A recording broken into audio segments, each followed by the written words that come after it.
Girlies, it is happening.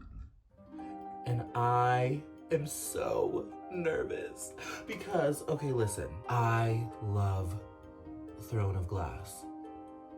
Let me say it with my chest. I love Throne of Glass. It is my world. I have 2 tattoos on the back of my hand. I will not be afraid and live Manon on the back of my hands. I know, because it's just perfect and it's perfection. And I have not been obsessed with a book series like this since probably high school. No, probably even a little farther back, probably like middle school. Like, and spend hours and hours and hours and hours of the day just like reading through Percy Jackson. Or like the Pretty Little Liars series. I would devour that in high school too, in middle school. And I would just reread them over and over again because I love them so much. I have not found a series that I have loved more than these books right here. When I read these for these past 4 months, I was so sad that I had no one to talk to about them. And that is basically why we're here. Oh, we are here because I want to go through this with somebody else. I want to be able to talk about this with somebody else. I want to be able to cry about this with somebody else. And none of the people in my life know what it's like. None of my friends read. My boyfriend doesn't read. The people at work don't read these. So you, my friend, are gonna come along this journey with me so I can have someone to just like tell my very unhinged thoughts to about this book. I bought this probably when I was in the middle of Heir of Fire, I think. I was on my way to buy the Queen of Shadows and I was just like, you know what? I need to get this too because I need to start SJM, the next universe, right after I finish this one because I need something to fill the void. Did I end up doing that? No. Because I started reading this big ass Stephen King book back there that I'm still going through. But almost done with that, so that's cool. But I want to get to this one because this is where I hear it's juicy. This is where I hear it gets very good. So I just need to get through this and hopefully I really like this one too. And I feel like I'm kind of blabbing now, so I'm just gonna stop and let's get into this.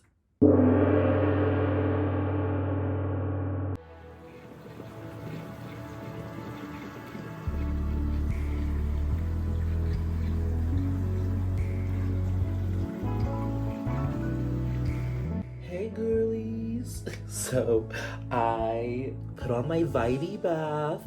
This is what I do when I read sometimes. I like fill up the bath.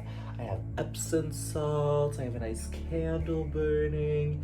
I was gonna go get wine, but I was like, do I really want to walk all the way down the block to go get a bottle of wine right now? And I was like, no, it's okay. I'll just stick with water. I'm like sweating already because this bath is fucking hot. But yeah. Okay, I'm about to start ACOTAR. Oh my god, I can't believe it's finally happening. This is crazy. Okay, I'll update you guys when I'm a couple chapters in.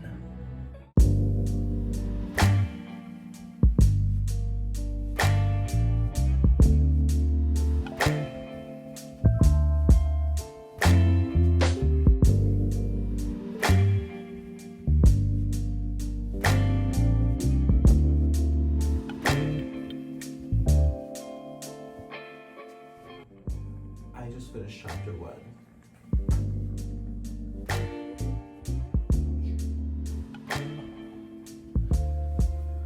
Let's do this.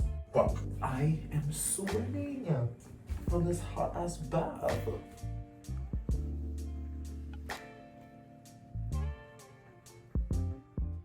Hi girlies. So I just got done with my everything bath. I've been laying in bed for a little bit reading and I read about like 3 chapters in the vibey bath. And now that I'm back. I'm chilling out. I've read a couple more chapters. So let's catch up on a couple of things. One, Nesta is a flaming fucking cunt. Flaming cunt. Hate her. Super rude. I think that's like the only word that I could think of to describe. I mean, there's a lot of words that I could probably think of to describe her. Her other sister, forgot her name already, but she is just like, I don't know. I don't really have any thoughts on her besides she's just kind of like there. Her dad is kind of a pussy too. But I get it. They went through some things. He lost his business. They're poor. His legs are all fucked up because of that robbery. Like, Feyre is the only one with common sense. She's the only one that's getting shit done she's getting things done without there having to be a hassle with getting things done. Like when she was like, Nesta, why didn't you chop the wood? And Nesta was like, because I'm gonna get blisters and because you're more in tune for it. Nesta, how about you get off your ass and do something instead of complain all the time? So we could get things moving. The mercenary or whatever her name was, the big one with all of like the poison in her legs, kind of liked her. I kind of felt something in that moment that I was reading that. I was like, she gets Feyre. And it's kind of nice to have someone who could acknowledge the effort that she's putting in to survive and the effort that she's putting in to like save her family, and how she noticed that she was just kind of like in a bad place, so she offered her more money for the furs or whatever it was. Like, I enjoyed that. It was nice to see our girl Feyre have a little bit of kindness thrown at her. And then I could see how it's already getting smutty with what's his face. I forgot his name. Her fuck buddy, her FWB.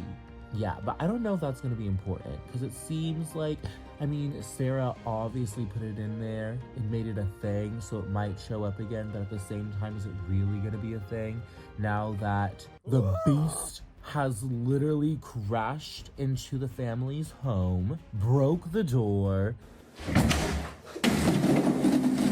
is ruining everything in the house because now snow is getting all over the place, and literally just fucked everyone's life up because he just gave her the choice of, do you want me to kill you now, or do you want to come live with me in the fairyland? And she's like, bitch, what the fuck? And I was also having mixed feelings about her dad just like letting her go so easily. Like, he was literally like, bitch, get out. Don't come back. Like, don't come back. And I know that Sarah's trying to put it in a way of like, you deserve better than this. If you do end up getting away, like, don't come back here because there's so much more out there in the world for you besides all this. Like, you're too good for us, blah, blah, blah. But like, still, no sorry for letting your sister treat you like a flaming cunt that whole time. Flaming cunt. No, like anything. That's it. Just don't come back. I don't know, whatever. It's none of my business, not my family, not my business, so whatever. But these are my thoughts. I'm about to get back into it, so I will update you guys in a little bit.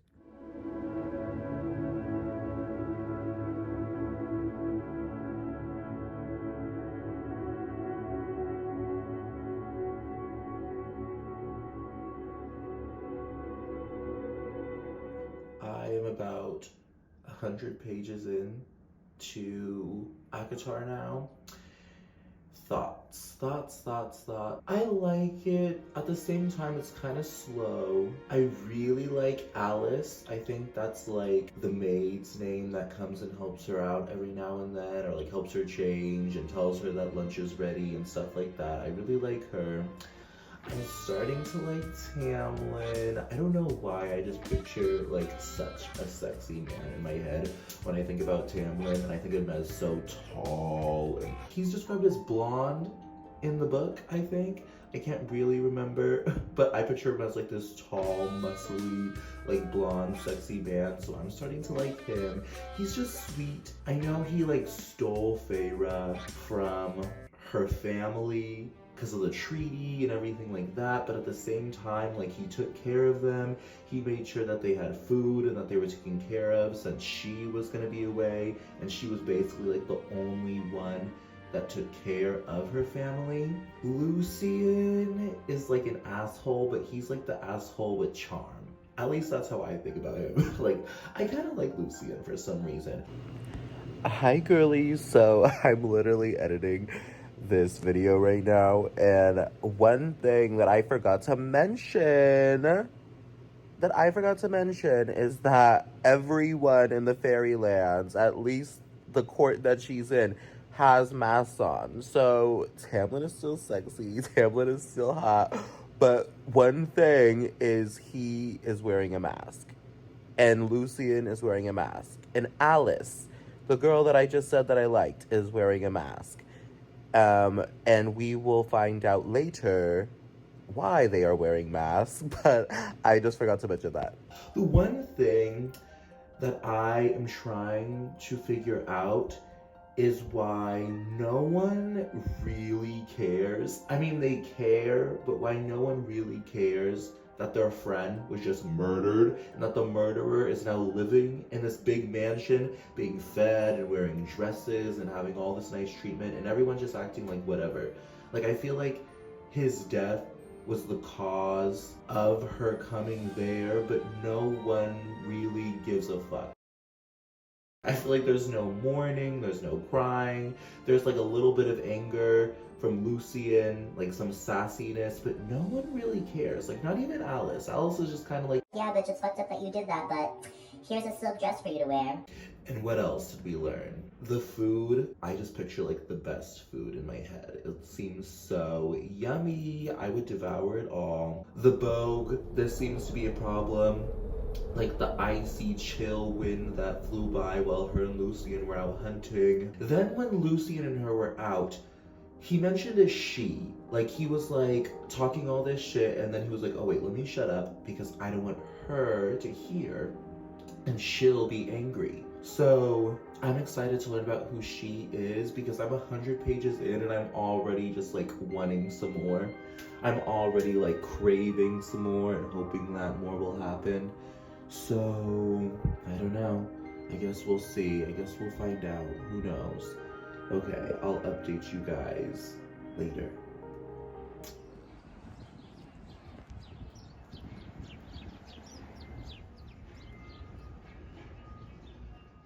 Okay, everyone. So we have a couple things to discuss.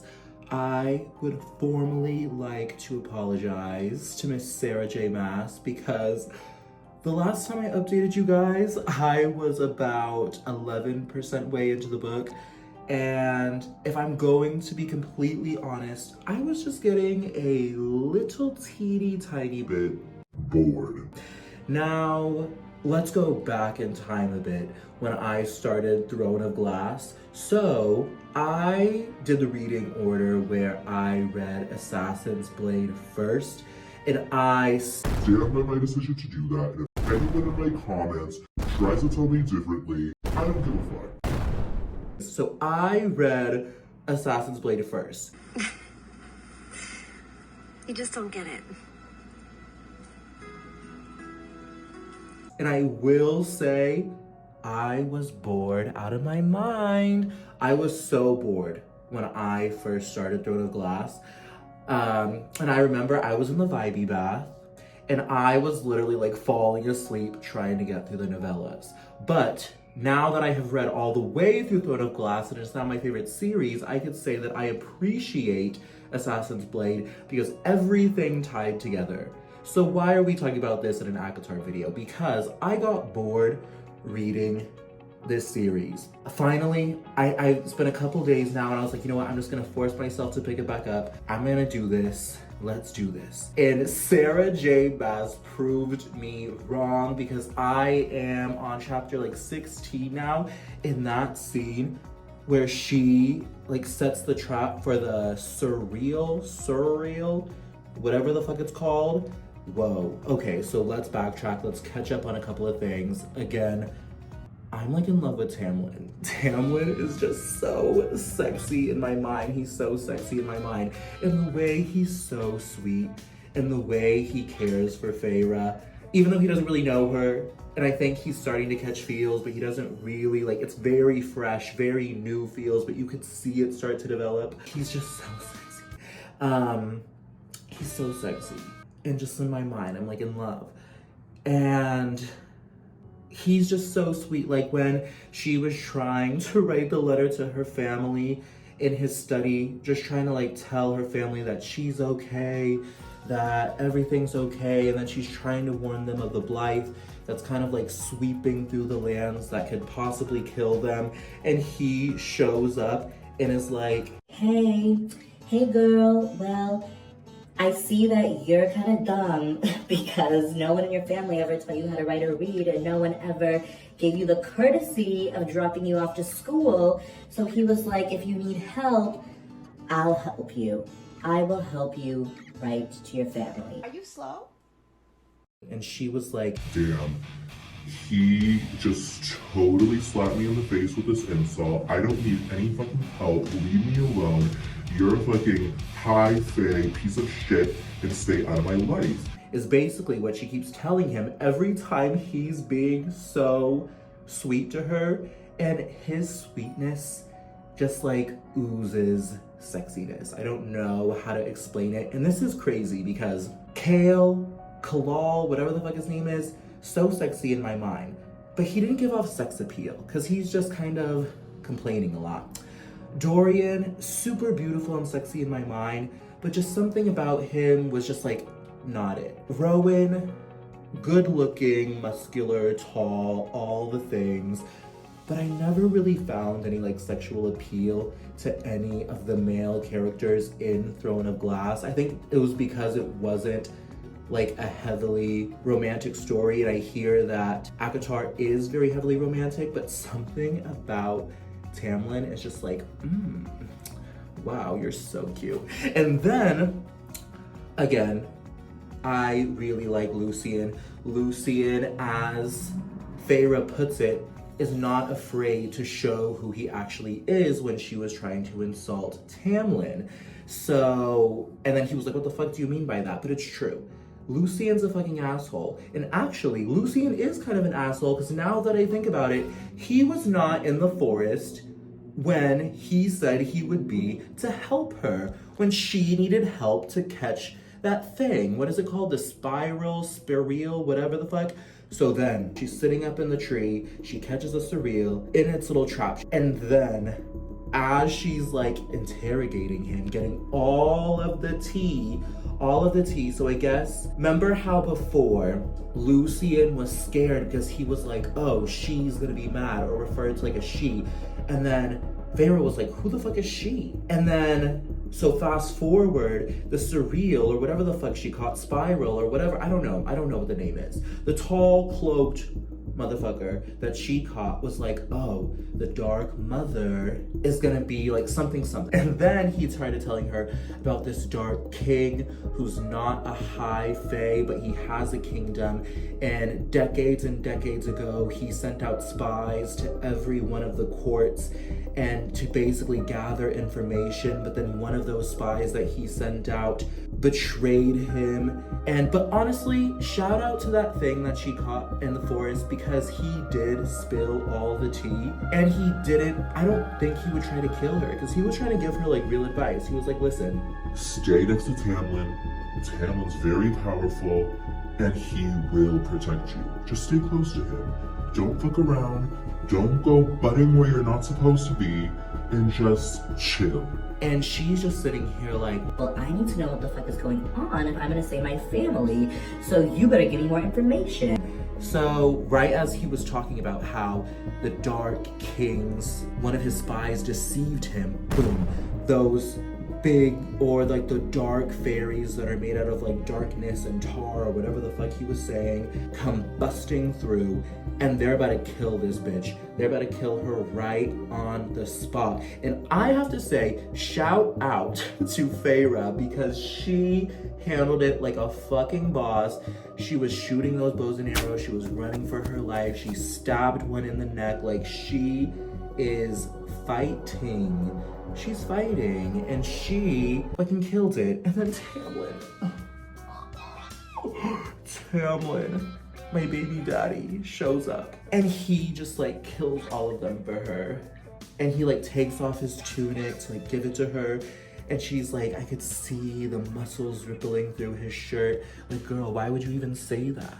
If you don't like him and if you hate him, then why are you noticing the muscles in his shirt? And why are you making me notice the muscles in his shirt? Because now I'm all filled with all these feelings because Tamlin is just so sexy. Anyways, that's basically like what I've gotten up to. I have a couple more thoughts, but I guess I'll just save those for the end because this clip is like already 9 minutes long. So yes, let's keep reading. 33% in. If you see me shaking, it is because I just got home from the gym and I just had that super long talk with you guys about how I am completely in love with Tamlin. But yes, chapter 16. Oh my god, ew, what is that? It was food. Because I eat in bed. And if any of you don't eat in bed, I don't know what you're doing with your life. But yes, anyways. Okay. just listen to this. Oh my god, okay. He smiled at me still, broadly and without restraint or hesitation. Isaac had never smiled at me like that. Isaac had never made my breath catch. Just a little bit. The feeling was startling enough that I walked out, grasping the crumpling paper in my pocket, as if in doing so could somehow keep the answering smile from Tugging my lips. She's catching feelings for him. Just a little bit, and it's so cute. And finally, she gets it. Because for the longest time, I was like, girl, get your shit together because Tamlin is so sexy and he's so sweet. Now he wants to show her the paintings and he wants to take her to the gallery. I feel like I'm just like falling in love with Tamlin even more and more and more each chapter. He's so sweet. He's so sweet. Okay, that was just a quick little update. Bye. Girlies, let's fucking talk about what the fuck I just read. Let's talk about it. So I read a good chunk of the book yesterday after I got home from the gym and when I was on the treadmill at the gym, and I was feeling all types of ways.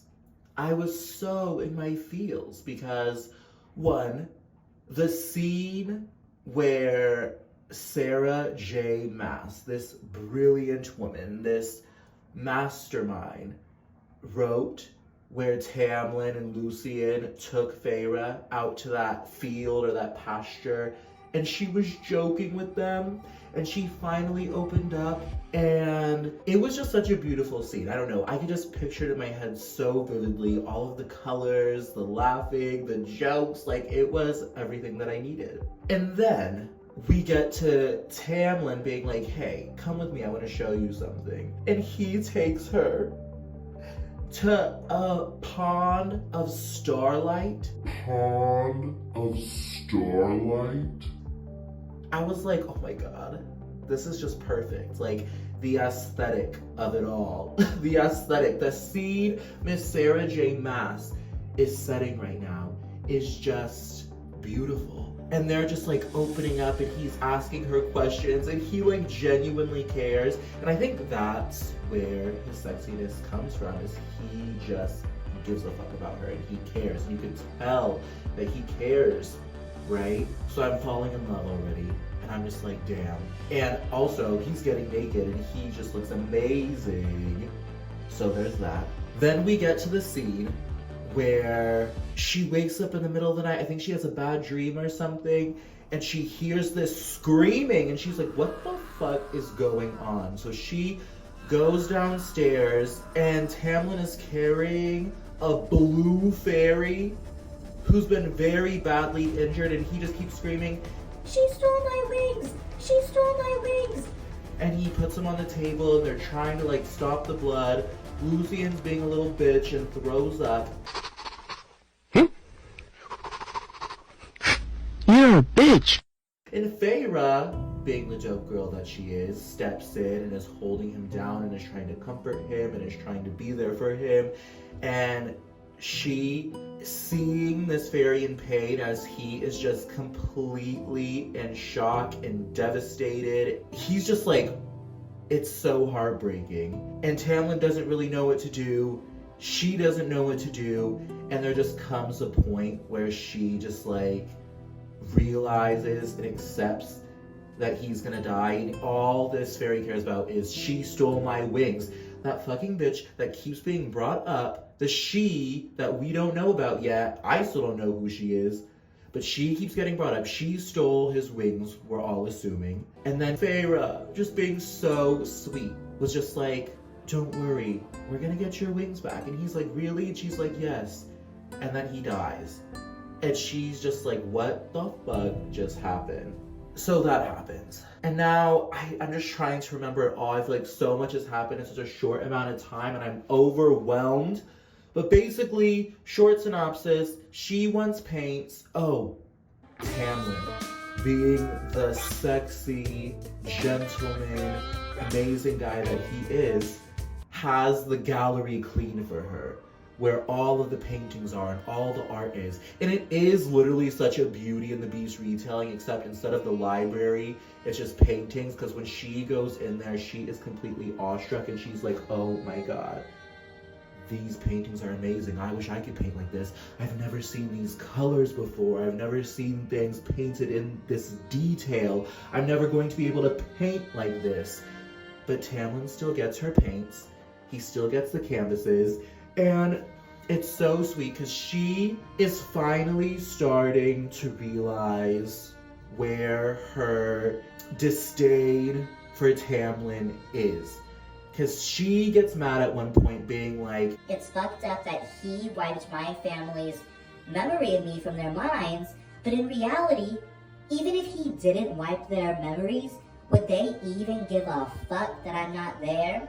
So she's just sitting there being like, oh my god, am I really mad at him? Or am I mad at my family for not giving a fuck about me in the first place? And then she realizes, oh shit, I think my anger and sadness are being misdirected towards Tamlin. And then she just kind of falls for him. Like, I feel like after this, everything just kind of like floats downhill. They start having deep discussions about him, his brothers, his family. Am I missing something? Oh, the Blythe. There's lots going on with the Blythe. There's lots going on with the borders of the Spring Court. There's like a bunch of shit being dropped off. There's a bunch of people trying to break in, and Tamlin keeps having to go to the borders. Oh, and this is what I wanted to talk about, was how you could tell that she is falling for Tamlin, because she says that when she is spending hours and hours a day painting, that when he gets called to the borders of the Spring Court, that she can't even paint because all she is doing is worrying about him. And she's like, You don't even have to tell me. You don't even have to tell me what you're doing at the borders. You don't even have to explain why you're there. Just as long as you get back safe is all I care about. It's like basically what she's telling us. And I'm just like, oh my god, she likes this man. And it's just so sweet. I'm like completely swooned by this story. So then we flash forward. Tamlin is like, okay, listen. There's gonna be this big festival called the Great Rite. Oh, girls, you know what's coming up. If you've read this book, you know what's coming up. And I was not expecting it all. I'm in the gym. I'm on the treadmill. And I'm fucking sweating reading this scene because I'm like doing cardio. But at the same time, I'm sweating because the scene that I'm about to say. So basically, Tamlin is like, bitch, stay in your room. This festival is not for you. She's like, I'm not allowed to go. He's like, no. He straight up tells her, stay your ass in your room, don't come out, and just listen for fucking once. Just fucking listen. And she's like, okay. Day of the festival comes, right? And the drums start beating. She hasn't seen Tamlin or Lucy in all day. She locks herself in the room, hasn't eaten. but the drums keep beating, and she's just like, oh my god, my body is telling me to go to these drums. I need to follow it. So what does she do? The bitch doesn't listen. She hops on a horse, like sneaks into this festival of fairies, and then 3 fairies like try to like pull her into the woods. They're like, bitch, you're a human, what are you doing in here? She's like, I was invited, leave me alone. And they try to pull her to the edge, and then, oh my god, a sexy, the most beautiful man she had ever seen like walked up and was like, oh hey, and saved her and was like, oh, I've been looking for you. So he saves her, and she's just like, oh my god, he's so sexy. The way he speaks is so sexy. Everything about him is just so hot. Beautiful, I kind of hot outside. My pussy hot. Come help me. Wow, pussy hot. Oh yeah, air my pussy out. Oh yeah, air my pussy out. And he's basically like, you could thank me for saving you. And she's like, are you part of the spring court? And he's like, no. And thank fucking God I'm not a part of the spring court. And she's just like, Yeah, it's fine. That's weird. And she knows that he's dangerous. And it all, oh my god, it all makes sense now. Okay, so we're gonna backtrack to why it all makes sense. So basically, he was so like, towards her. And she's just like, why is he just like so, So basically, she goes through the crowd, gets away from him. Lucian spots her, grabs this bitch and was like, what the fuck are you doing here? And he throws her over his shoulder, runs back to the mansion, and in a short little like in a paragraph, he's like, bitch, this is what's happening. The Great Rite is not what you think. It's not the fucking 4th of July. We're not roasting weenies. We're not doing fireworks. No. This is the spring equinox, basically. And what's about to happen is that Tamlin's about to be filled with so much power, and he has to sacrifice a stag. And then what's gonna happen is he's gonna choose all of these fairy women. He's gonna pick one and fuck them, and fuck them, and fuck them. You needed to get out of there, because if he smelled you, he would have picked you, and it would have been a whole mess. So she's sitting here being like, what the fuck? And then he says that basically after Tamlin sleeps with one of the fairies that he chosen, they have like a big orgy. Like everyone gets to do whatever they want to do, and he's just like, you need to be out of there. So that's why it makes sense why that dark-haired stranger was being so like towards her, because he probably really wanted to do something with her once Tamlin picked the other girl. Because he didn't know that Feyre and Tamlin have a thing going on. He just is like, what is this human doing here? So then, basically what happens is, she stays in her room, she finally listens, stays in her room, and in the middle of the night, she's like, I don't hear the drums anymore. I'm gonna go down and get a snack.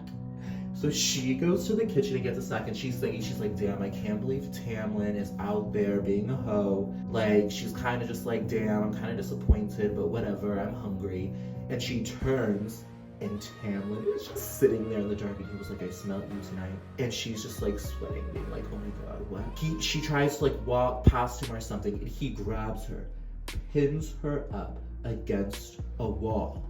And like she's trying to get free, but the claws in his hands from his beast side come out and like slam into the wood, locking her in place. And he's basically just like, oh, I fucked someone tonight, but I wish it was you. And then he starts telling her all the things that he would do if it was her, and how he would do it, and how he would make her feel. And she is like disgusted because he did that with someone, and now he's like telling her that he did it with someone, but at the same time she's like wanting it, but she's like, hell no, because I'm not going to be someone's seconds.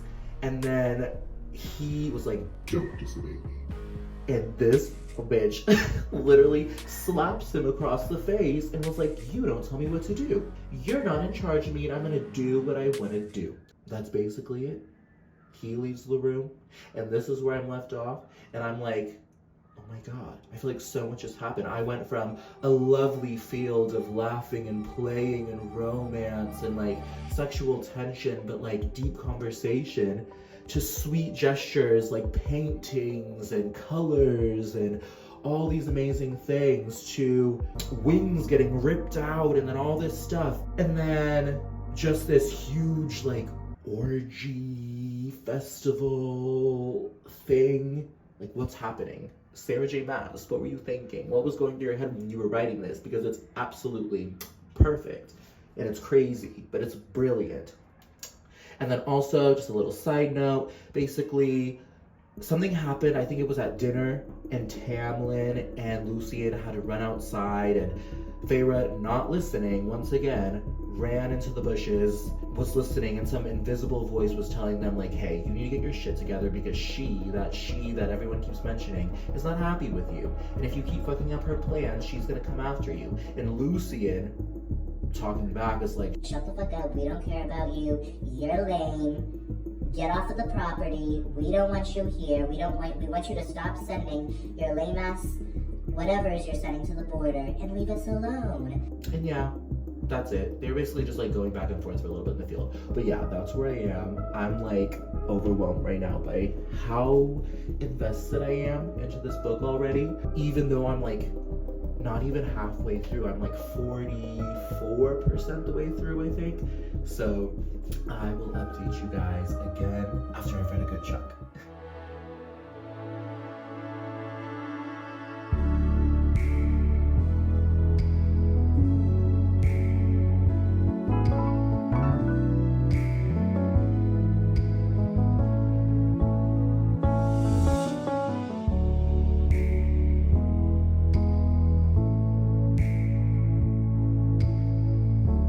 Hi guys, so I just got home from work. It's like 5 in the morning, 5:15 in the morning, something like that. And I know I look horrible. My eyes are all dark. I've been working all night, but I read on the train all the way to work, and then I read on the train coming all the way home. And I just have to, again, give props where it's due, because these past couple chapters that I've read, I am just so impressed by Sarah's writing in this book. It's so beautiful, and it's not overdone. It's like her descriptions are just everything in this book, and I can totally see now why Book Talk is obsessed with it. I can totally see why it is like a best-selling series. I could see why there is so much hype around it. It's like art. It's like, I know it's art, I know it's a book, but literally it's so, I could see everything so vividly, and the way she describes the settings and the way she describes the world is just so beautifully written, and it's not overdone.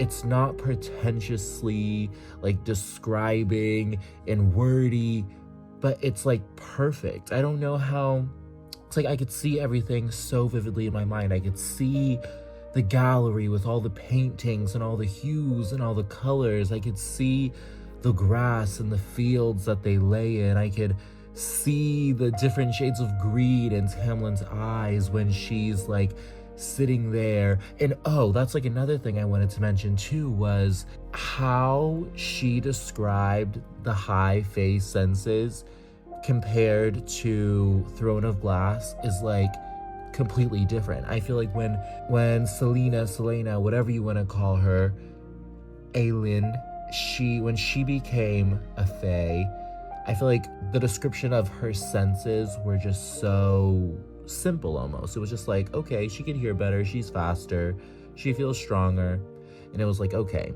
But in this, the way she like describes the singing of the willow tree, the way she can see the magic like pulsate through the earth and the trees and the colors and the hues, and it's just like I can't even like do it justice how beautiful Sarah wrote like these past couple of chapters. It's like blowing my mind.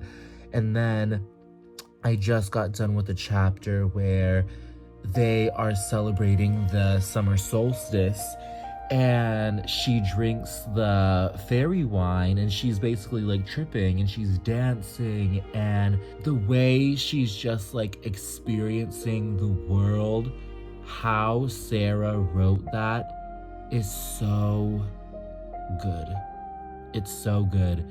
And I don't know specifically when ACOTAR came out, like what year. I know that it was released like while Throne of Glass was being finished, but I could just see so much growth in Sarah's writing between Throne of Glass and ACOTAR, and I could like see the progression of how good she got. Like, she got so good at writing. I'm so excited to read the other books.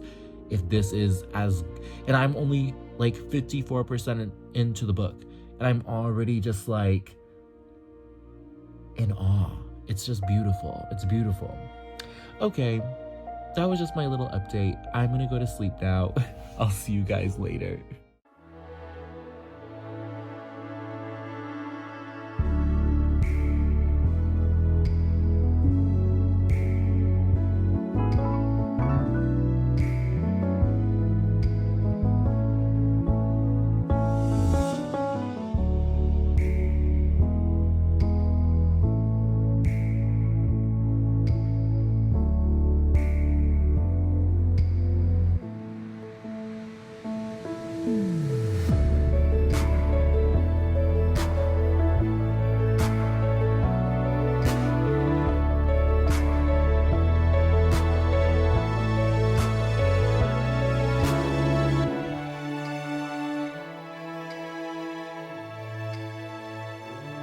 Okay, everyone. So let's talk a little bit before I have to go to the gym and continue reading, because I feel like I read so much in the past 2 days. In that last clip that you saw, I'm still basically in the same place. So I'm like 66% in the way, 66% into the book, and I am just feeling a bunch of things. So last off, what happened was Feyre comes down and she is having lunch with Lucien and Tamlin, and then all of a sudden, shit just like hits the fan. Shit is going crazy. What the hell we gonna do now? Lucien has Feyre like backed up against the window and into the curtains, and he puts the glamour on her so that whoever is coming, because they could tell that someone's coming but they don't know who. I think Tamlin and Lucien might have an idea, but she has no idea. She's like, Who the fuck is this? Why are they freaking out? Why does Lucien have me pushed up against the fucking window? guess who walks in? Guess who comes in? The guy from the Great Rite, the one who saved her, the really sexy motherfucker with the sexy voice and the sexy walk and the sexy body, and just like the way he was looking at her, his just whole aura just like screamed beauty and lust and all these things. My pussy hot. Help me. He walks in the door. Call the police. We need to call the police. And she's like, oh shit, I remember him from the party. So she's like, okay, let me just shut the fuck up, because they obviously have some beef going on. They obviously have some history. They just get into like this whole thing where it turns out that his name is Rhysand, by the way. I think that's how you say it, Rhysand. We'll just call him Rhy. So Rhy walks in, and he knows Tamlin and Lucien from the past. I guess they used to do shit together back in the day. They used to hang out. They used to fuck around, like not fuck around like fuck, but they used to like mess around. And like Rhy kept telling Tamlin, he kept being like, oh, it used to be so much more fun back in the day. You're so different now, blah, blah, blah, all these things. And then I guess somewhere along the line, he fucked them over, they fucked him over. It was this whole thing. You don't really know all the information of the history of what goes down with them. Basically, Lucien fucking hates him. Suddenly he like stops. And he like turns towards Lucien, and he realizes that Lucien has a glamour over him or over Feyre or however the magic works. And he like pushes Lucien aside. Feyre's sitting there. She's like, oh shit, I just got caught. She's like, oh shit, I just got caught, but she remembers him. And he's like, oh shit, you're the girl from the party. When I was reading it, I remember reading it saying that Lucian said that Feyre was like his betrothed, like his lover or something. And then Rye was like, ew, you are fucking around with a human, you're disgusting. Wait till your father finds out about this. Wait until, you know, your family finds out about this. This is disgusting. Rye went up to her, got into her mind, and read like all of her dirty, filthy thoughts about Tamlin. And he was like, damn, Tamlin, do you know what she thinks about you? She wants you to feel her thighs. She wants you to get in between those thighs. She wants all of that. And she's sitting there mortified like, oh my God, he is literally telling him all of the tea. All of the sex tea. He's just laying it all out there. So she's fucking embarrassed. Tamlin's probably like overwhelmed but like happy because she is thinking these thoughts, because like the whole time she's just been like horny for him, but at the same time she's like, no, get away from me. But there's still that sexual tension. So he's like freaking out because Rye's like kind of airing out his dirty laundry. He's airing out everyone's dirty laundry right now. That's basically what's happening. He's like, Tamlin, fuck you, I'ma say this. Lucian, you're a bitch, I'ma say this. He's like, and what's your name? And she says a name of a village girl that she used to grow up with that I guess was friends with her sisters. And he was like, okay, noted. And then he was like, I'm gonna go. So, but, okay, are you ready? So Tamlin or Lucian, one of them was like, oh, so you're Aramantha's? This is the woman, this is the she that we have been wondering this whole time who the fuck it is. It turns out that Rye is like her friends with benefits, basically. He just fucks around with her and he does all of her dirty work. So it turns out that he lives with her for some reason, and we're gonna get into it. For some reason, Tamlin is like, please don't tell. Her name, I can't pronounce her name. It's like Aramantha, something like that. We'll just keep calling her she. So he's like, please don't tell she that she's here. Feyre. She's like, please don't tell her that she's here. I'll do anything. So Rye is like, if you don't want me to tell, beg. And he's like, I want you to beg for it. So Tamlin drops to his knees. He's like, please don't tell her that she's here. And then Rye's like, lower. So Tamlin literally has his forehead pressed to the ground at his feet and is just like, please don't tell her that she's here. Please don't. Please. And it all will make sense. It'll all make sense, right? So then he's like, You know what? Your little bitch boy over here, Lucian, I don't like him. I want him to beg too. So Lucian drops down on his forehead on the ground and is like, Please don't tell her. We're doing what you're saying. Please just work with us.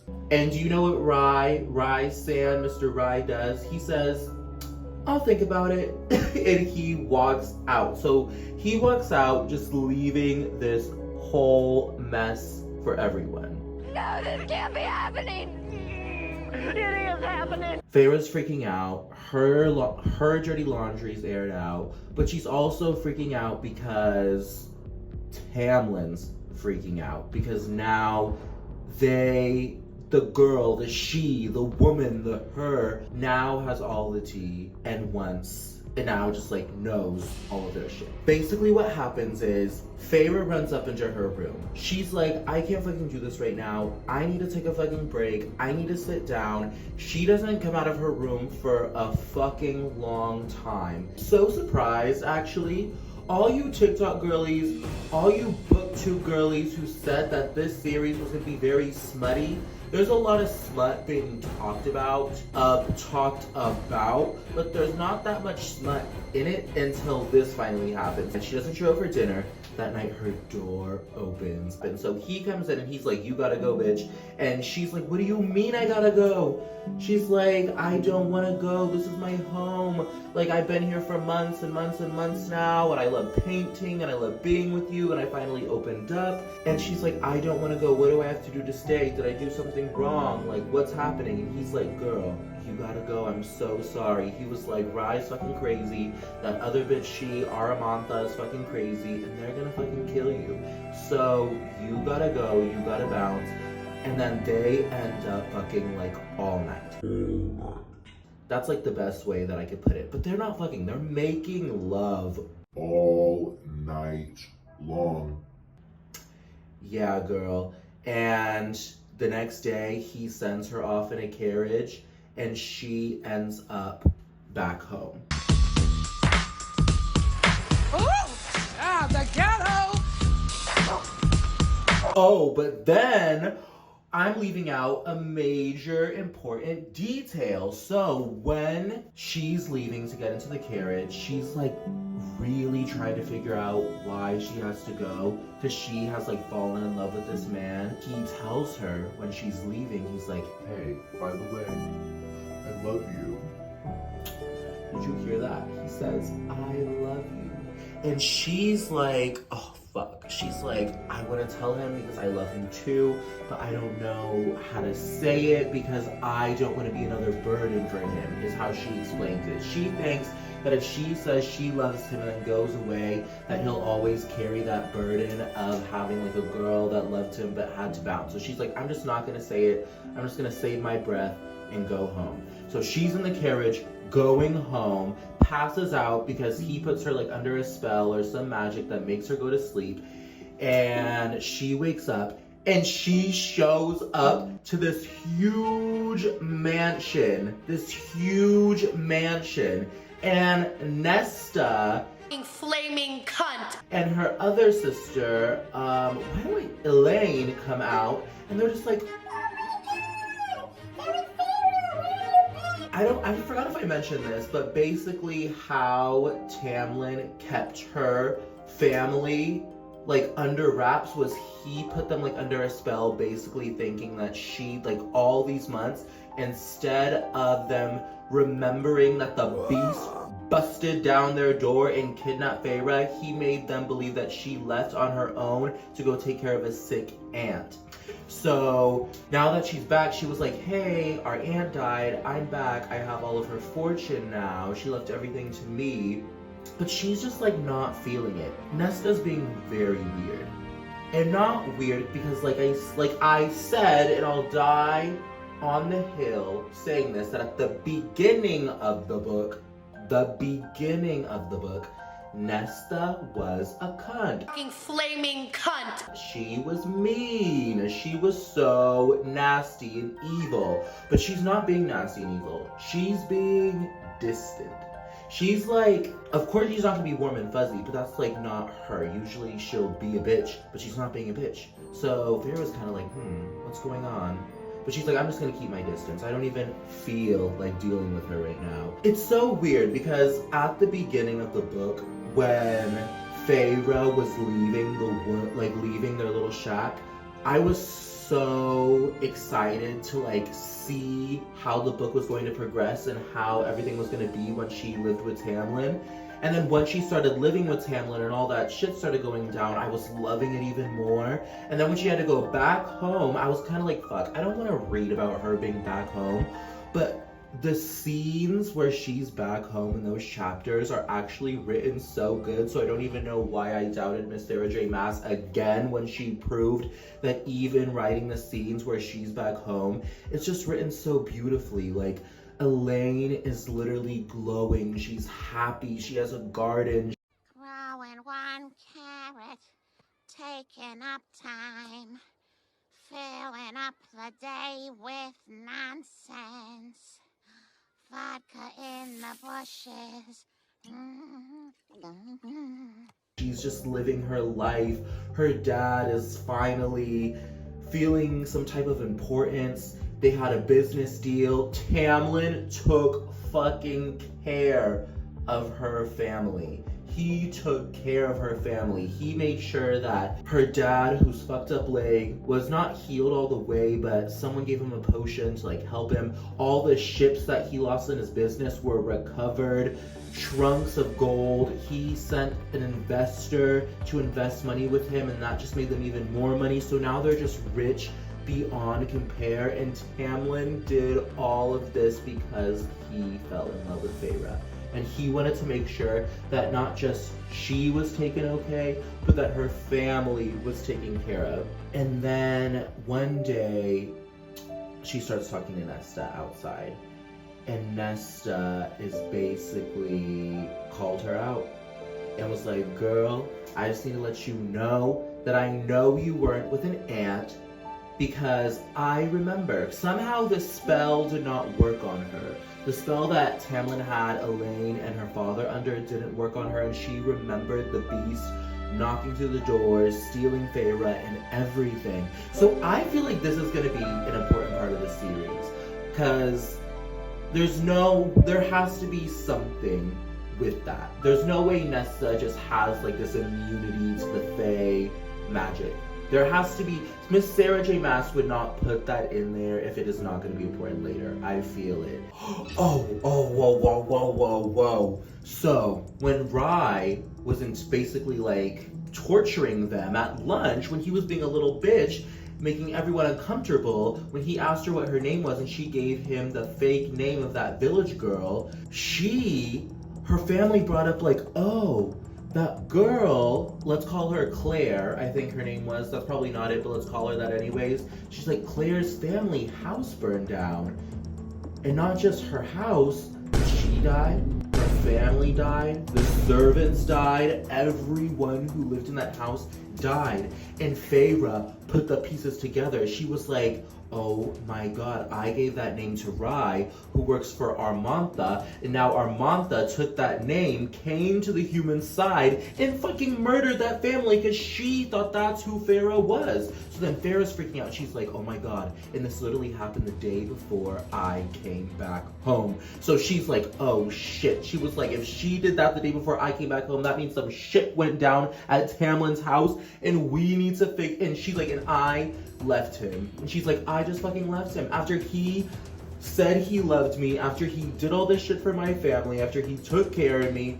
Now I just fucking left him with his borders being fucked up, with heads being left in his garden, with all these scary fucking fairies breaking through his borders, doing all this crazy shit. She's like, I can't believe I left him. So she's like, I gotta go back. She's like, I don't know how the fuck I'm gonna do it. I don't know how I'm gonna figure it out. But she's like, I'm going back. Nesta, being a real one, we love Nesta now.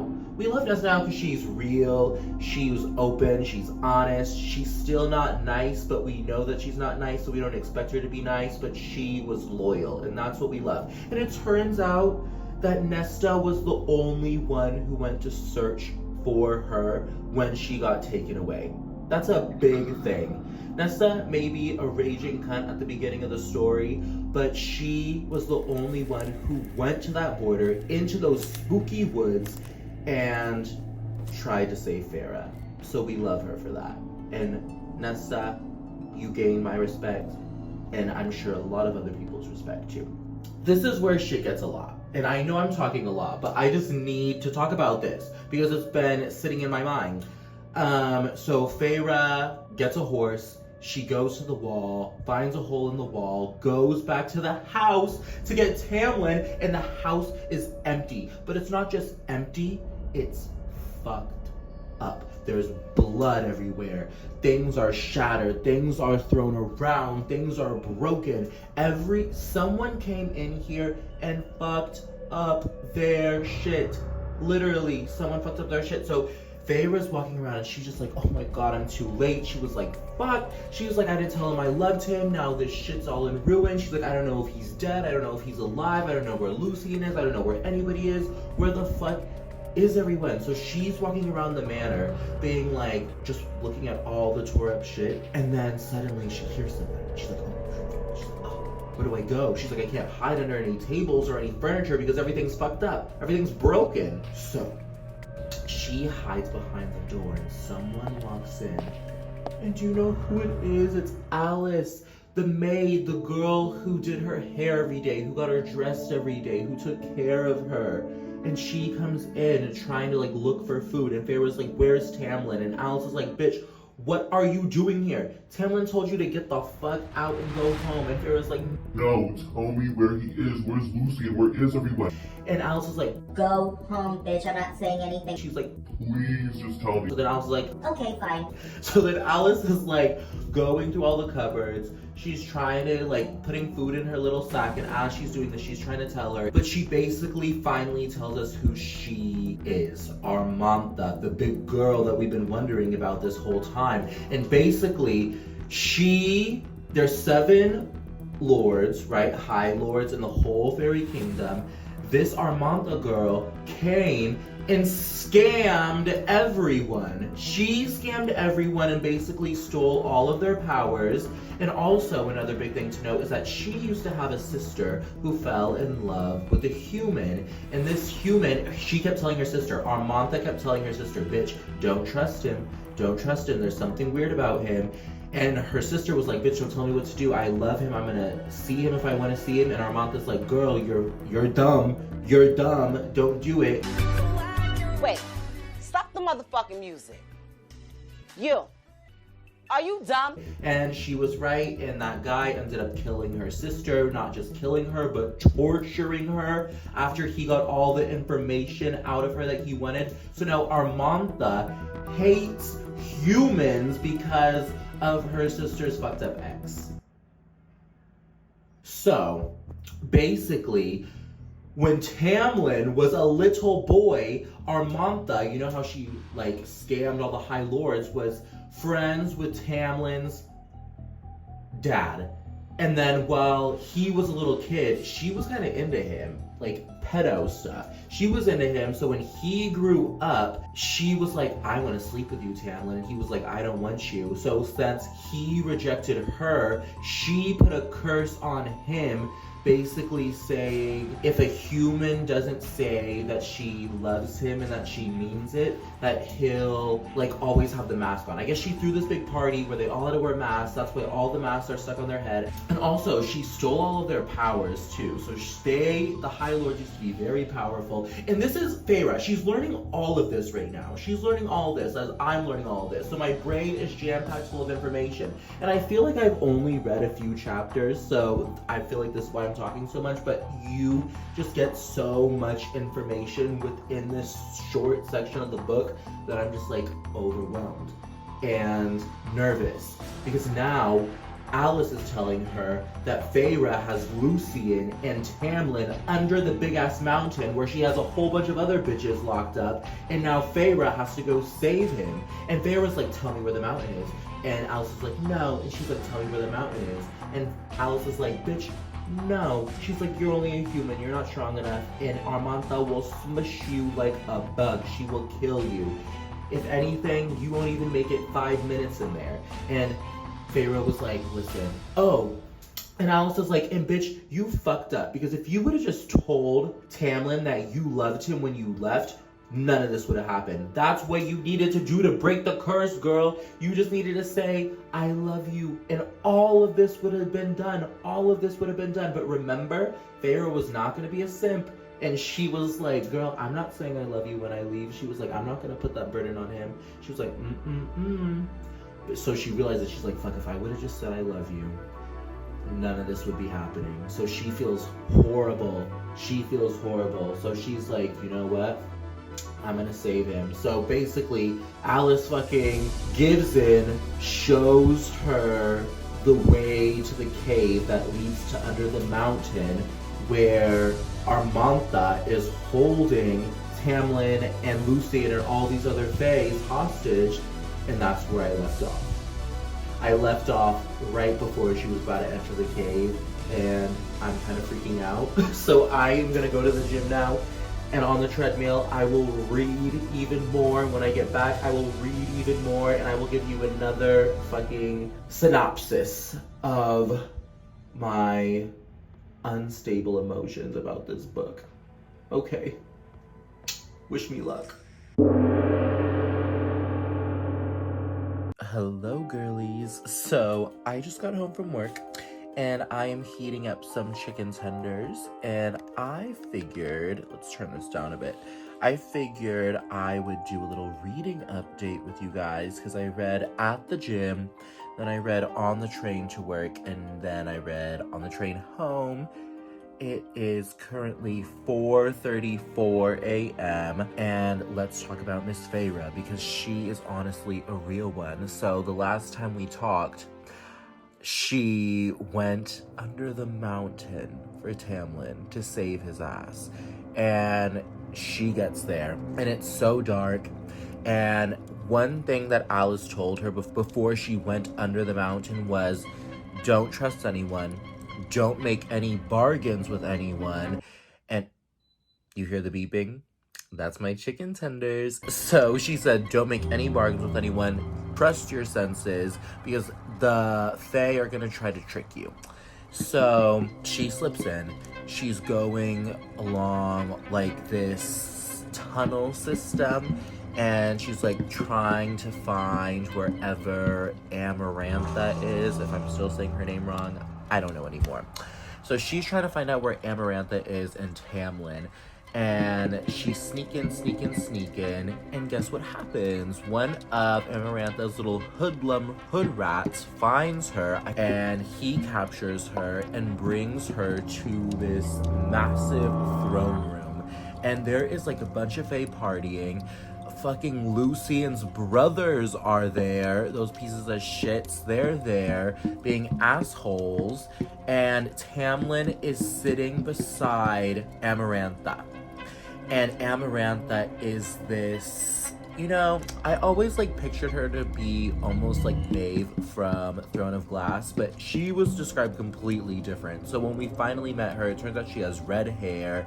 She's not that pretty, but she has this aura and this essence about her that really captivates a room. She's kind of funny too. She got some wit in her, and she has Tamlin sitting right beside her. So now Feyre's captured. She's surrounded by a whole bunch of fucking Fae, a whole bunch of fairies. She's the only human.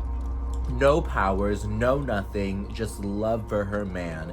And she's looking at him and he's just blank-faced. Nothing.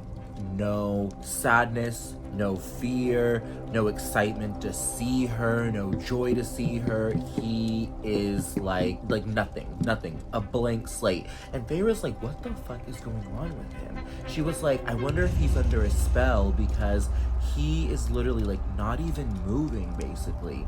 So Amarantha's like, oh, look at what we have here. We have the girl that is supposedly in love with you. So she's like, what are you doing here? How did you get here? And Feyre steps up to the plate and is like, I'm here to save my man. I'm here to save my man because she's a real one and she is so in love with him that she would do anything for him at this point. And she was like, I came here to break the curse. So Amarantha's smart. She's just not... I'm surprised this bitch should just kill her right then and there and like slaughter her to death. But she actually makes a deal with Feyre. And she says that if Feyre completes 3 tasks, 3 challenges, that she will let Tamlin go free. And Feyre's kind of like, oh shit. Okay. And then she says also, I will give you a riddle. And if you could solve the riddle at any point between now and the 3 challenges that you have to do, I will let him go free altogether. You just have to answer this one question, but if you get it wrong, you're fucking dead. Is basically what she said. She was just like, you won't even have time to fucking blink because you'll be fucking deceased. So Feyre's like, okay, fine, I'll take it. But if I win, I get him, plus the curse gets broken, plus everyone that is in his court gets to go free, and you have to leave us the fuck alone, and you have to go the fuck away and just like never bother us again. So Amarantha is like, bet, let's do this. And you wanna know what's crazy? So remember how earlier I was telling you guys how Amarantha's sister fell in love with that guy and he ended up betraying her sister and like brutalizing her and killing her. It turns out that she kept him alive through a ring. So she wears his eyeball on a ring and he lives through that. So this eyeball is always like moving around, looking around. So he doesn't have a body, he doesn't have a mouth, he doesn't have a brain, he doesn't have arms, he doesn't have limbs, he's just an eyeball. And he's lived there for decades and decades and decades, or however long it was when they like went head to head into battle and she fucked him up. And now he's just an eyeball. Isn't that fucked up? And she took Lucien's eyeball too, so off track. Sorry, I had a little brain moment. So she says, complete these 3 challenges for me, throws her in a dungeon.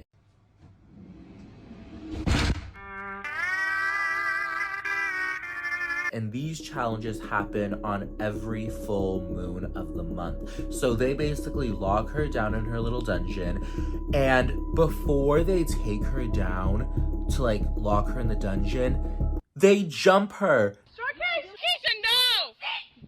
Don't kick her, Sharkeisha.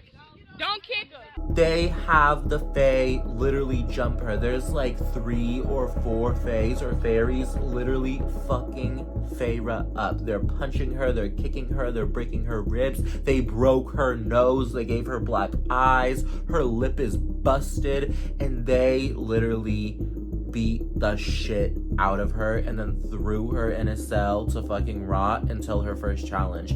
Thank God Lucien shows up because the guards that were guarding her cell got really drunk and they were about to do a shift change, but they passed out because they were so fucked up. So Lucien sneaks in, he breaks her nose like back into place and heals it, and it was so intense that she ended up passing out but wakes up. It's healed. Fast forward. 3 days later. It's the day. It is finally the day. It's the full moon and it's her first challenge. So she shows up to the room. Amarantha's sitting there with Tamlin again. And again, he has like this look on his face, but he's still not expressing anything. It's just kind of, Feyre's like trying to get something out of him, but she knows that he doesn't want to say anything because if he says anything, then he's putting them both in a very fucked up position. She never told her real name. Remember how she gave her that fake name, Claire? So when she shows up for her full moon first task, Amarantha's like, you know, last night I didn't get good sleep. And you want to know why? It's because she's like, you know what, girl? I don't know your name. And Feyre's like, fuck. I don't want to tell her my name because she fucked Claire up and she fucked Claire's family up. And Claire's body is literally hanging on a wall, literally fingers bent. They fucked her up, is what I'm gonna say. They broke her fingers, they literally tortured her, and her dead corpse is hanging on a wall. So Feyre's like, I'm not gonna tell her my name because if I tell her my name, she's probably gonna find my family and fuck them up. So she's not saying anything. So Amarantha's like, Lucien, what's her name? Lucien doesn't say anything. She's like, Tamlin, what's her name? Tamlin's like, I've never seen her before in my life. I hate to say it, I hope I don't sound ridiculous. I don't know who this man is. I mean, he could be walking down the street, I wouldn't know a thing. Sorry to this man. Amarantha's like, you're a fucking liar. Liar! Liar! Liar! So then she's like, oh, Lucien's brothers, what's her name? They don't say shit, they're like, we don't know. And then she calls Rhysand, and she's like, hey girl, what's her name? And he was like, but this is, okay, remember how earlier I was saying that I feel like Rhysand is going to flip sides, or he's just like not all there from Amarantha. There's something about him that I really like, even though he's really fucked up, and I know he's kind of an asshole, but there's just like this hint, this little sprinkle of disloyalty to Amarantha, because she's like, what's her name? And he's like, I don't know. And he's like being sassy with her and joking around with her and kind of like, you know, disrespecting her in a way. And she was like, she gave me a fake name before, I don't know. Something weird is happening there. There's some kind of bad blood between them. But he's still loyal to her, and he still has like full powers, more powers than most of the other high fae. And I think that's because he's probably sleeping with her and whatever. But fast forward, I'm sorry. I'm like going through all of the things that I read right now. So basically the first task starts and she is brought to a labyrinth. And this labyrinth is full of mud. Like it's literally just muddy all over the place. And they push her into this labyrinth and this giant worm, this giant man-eating worm with a mouth full of like razor-sharp knife teeth is like chasing after her. So long story short, she ends up taking the bones of this worm's victims and like snapping them in half so the sharp edges. She sets a trap and she basically cuts herself because the worm can't see. The worm can only rely on its smell to find out where its prey is. So she ends up covering herself in this mud, setting this trap, and she covers herself in the mud in order to mask her scent. And so she's basically invisible, so she has that advantage. But then she cuts her hand open so that the worm can smell her. The worm starts hurling towards her. He's ready to fuck her up. He's ready to eat the hell out of her. But she ends up leading him into the trap, kills the worm, and actually passes the first task. And it turns out that all the fae that were watching, including Amarantha, all thought that she would die literally in like the first like 1 to 5 minutes, but she ends up surviving. So everyone lost out on their bet. There was only one person who bet that she would survive. But girl, she did, and she won. And they locked her up in her cell, but now she's eating good, because before she was eating like moldy bread or something like that, whatever she was saying, and now she actually has like hot meals and stuff. So at least that's good, you know? Yes, but that's where I'm at. She still hasn't figured out the riddle. I have a feeling that she's gonna figure out the riddle. I don't know what the fuck the riddle said. Don't ask me to repeat it, because in real life, I fucking suck at riddles. I hate things like that. I hate mind games. But I'm sure she's gonna figure it out. I feel like, I don't know if they're gonna go through with all 3 tasks, because Amarantha was very surprised. I think she was surprised that Feyre actually made it past the first challenge, but she didn't want to actually admit that she was, you know, like kind of impressed, because she was kind of just like, damn, you know, anybody could do that when she killed the worm. But in reality, it's like, can anybody really do that? Are you just a little bit salty that your trap didn't work, Amarantha? And yeah, I don't know. It's so late, and I'm kind of like delirious right now, and I just want these chicken tenders. But I'm gonna keep reading a little bit tonight just to see what the vibes are, just to see if our girl is going to be able to make it out. Okay, guys, I'll update you in a little bit. Mwah. Peace. Okay, girlies, so I know I'm giving you an update in the same place, but I swear I've gotten out of this bed today.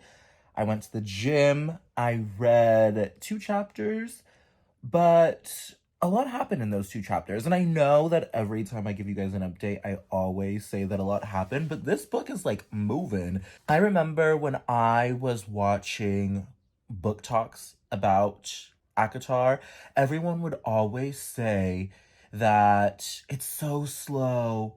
The first book isn't that good. Like, you need to wait to get to the second book for it to get good. And I'm like, bitches, what the fuck are you talking about? Because the first book is really good, actually. I'm really enjoying it a lot. So, where we left off was, in my update, that Feyre completed the first task. She killed that big-ass worm. And now, one piece of information that I forgot to tell you guys was that while she was saving herself from literally dying and getting eaten, skinned alive by this worm, she snapped a bone, like, in her arm, and she just kind of like, of course, that shit hurt so bad, but she just had to, like, push it to the side and finish her task so that she could win and save the love of her life. But now they threw her back in her cell.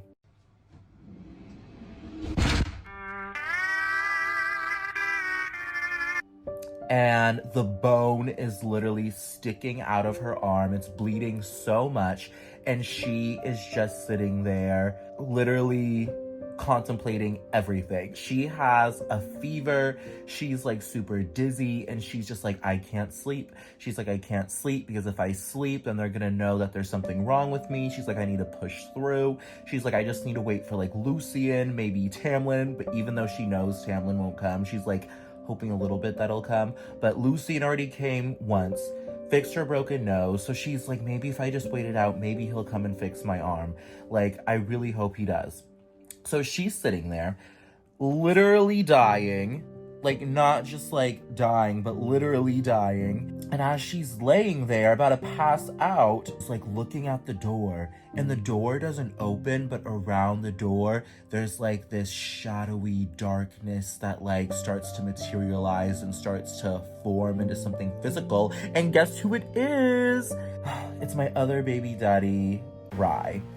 Now, I know, Rhy is very controversial, but from the moment we met him at the Great Rite, there is just something about him. There is just something about Rhy that I am just like into. He's like the opposite of Tamlin in a sense, where it's like Tamlin, we love him because he's sexy, but he's thoughtful, he's sweet, he's caring, he's protective, and even though he's caring and sweet, he's not a pushover, like, doormat. He's like, he has like an edge to him, but it's like a very controlled edge. It's like, you knew that if he wanted to fuck some shit up for you, he could, but he chooses not to in moments where he can, because he has like that self-control, which is like very sexy and stuff too.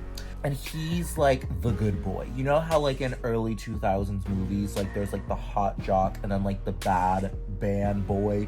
That's like who I picture Tamlin as. He's like the hot jock. But then there's the bad boy, and that's like Rhy. There's something about him where I'm just kind of like, And the way Miss Sarah J Maas talks about him and the way she described him at the Great Rite just kind of makes me be like, hi Tim. Or, hi Rhy, how's it going? I know you're like fucking Armantha, and I know that you kind of fucked over Tamlin, and you kind of had Claire's family killed, and I know you kind of been like super disrespectful to Lucian, but there's just something about the way that you carry yourself and like you that's just kind of like, So, anyways, he materializes into the cell, and she's like, what the fuck are you doing here? I don't want to see you. And he's like, girl, you just made me a shit ton of money. Because remember how I said that only one person bet that she would win against the worm? He was that one person. So he ended up betting, saying that she would win the first task. So he came to like reward her in a sense. And he was like, since you made me a bunch of money and you made me look good, I'll fix your arm for you. And she's like, get out. And he's like, girl, what are you saying? He's like, you think anybody else is gonna show up here and fix this arm for you? He's like, Lucian showed up out of pure luck last time. She's like, the next time he shows up, it could be in 5 minutes, it could be in an hour, it could be in 5 weeks, but you don't know, and you're literally dying right now, and I'm offering you a healing session right now. And she's like, get out. And he's like, damn, you're being ungrateful. And then he also, with this, says, I'll heal your arm if, after you complete the 3 challenges for Armantha, if you will spend 2 weeks with me every month after we get out of this in the night court. Because you know, Tamlin runs the spring court, so he runs the night court. So he's like, I want you to come spend 2 weeks with me out of every month. And she's like, hell to the motherfucking no. Get out. I'm not gonna do that. And then he was like, you know what? Fuck you, fuck your arm. I'm gonna take my deal and I'm gonna fucking leave. And she's like, You could take your deal and you could shove it up your ass. she literally spit at him, spit at his feet, spit in his face. Slap me, bitch! In his face, and was just like, Fucking no, I don't want to deal with you at all. so he's like, Okay, bye. so he starts to disappear, and as he's starting to disappear, she kind of has this moment where she's just like, damn, you know, I really don't know if Lucian's gonna come along. I don't know if I'm gonna fucking survive. She's like, I am literally dying right now, and this could be my only chance to like heal this infected arm. I did leave out a point that was such a turnoff from our baby daddy, where I think it was after she spit in his face or she said something to him, he grabbed the bone in her arm and literally twisted it, and she was like screaming out in pain. I forgot what she said. She said something disrespectful to him, and he literally grabbed the bone out of her arm and started twisting it. Rye, you have issues. You have issues. We'll get you a counselor. She finally is just like, whatever. She starts bargaining. She's like, I'm not gonna go there for 2 weeks. She's like, 5 days. And he's like, damn, you want to bargain? And he's like, 10 days. And she's like, a week. And he's like, you know what, we'll settle on a week. So they agree to this little deal, and they agree that for out of every month she will spend 1 week with him in the night court. So this happens. She passes out when he starts to like heal her arm. She wakes up, no fever, her arm is good, homegirl's not dying anymore, and she has a whole half sleeve like tattoo or a glove tattoo running down her forearm, all around her hand, and in the center of her palm is an eyeball. And she's like, you tatted me up. She's like, I did not want this. You didn't tell me this was happening. He was like, you didn't ask, girl. So it is what it is. So now she's healed, but she also is healed with this baggage that she's gonna have to spend a week out of every month with Mr. Rye. But it's all in good heart to save baby daddy Tamlin. Flash forward, the guards pick her up and they're like, hey girl, we need you to...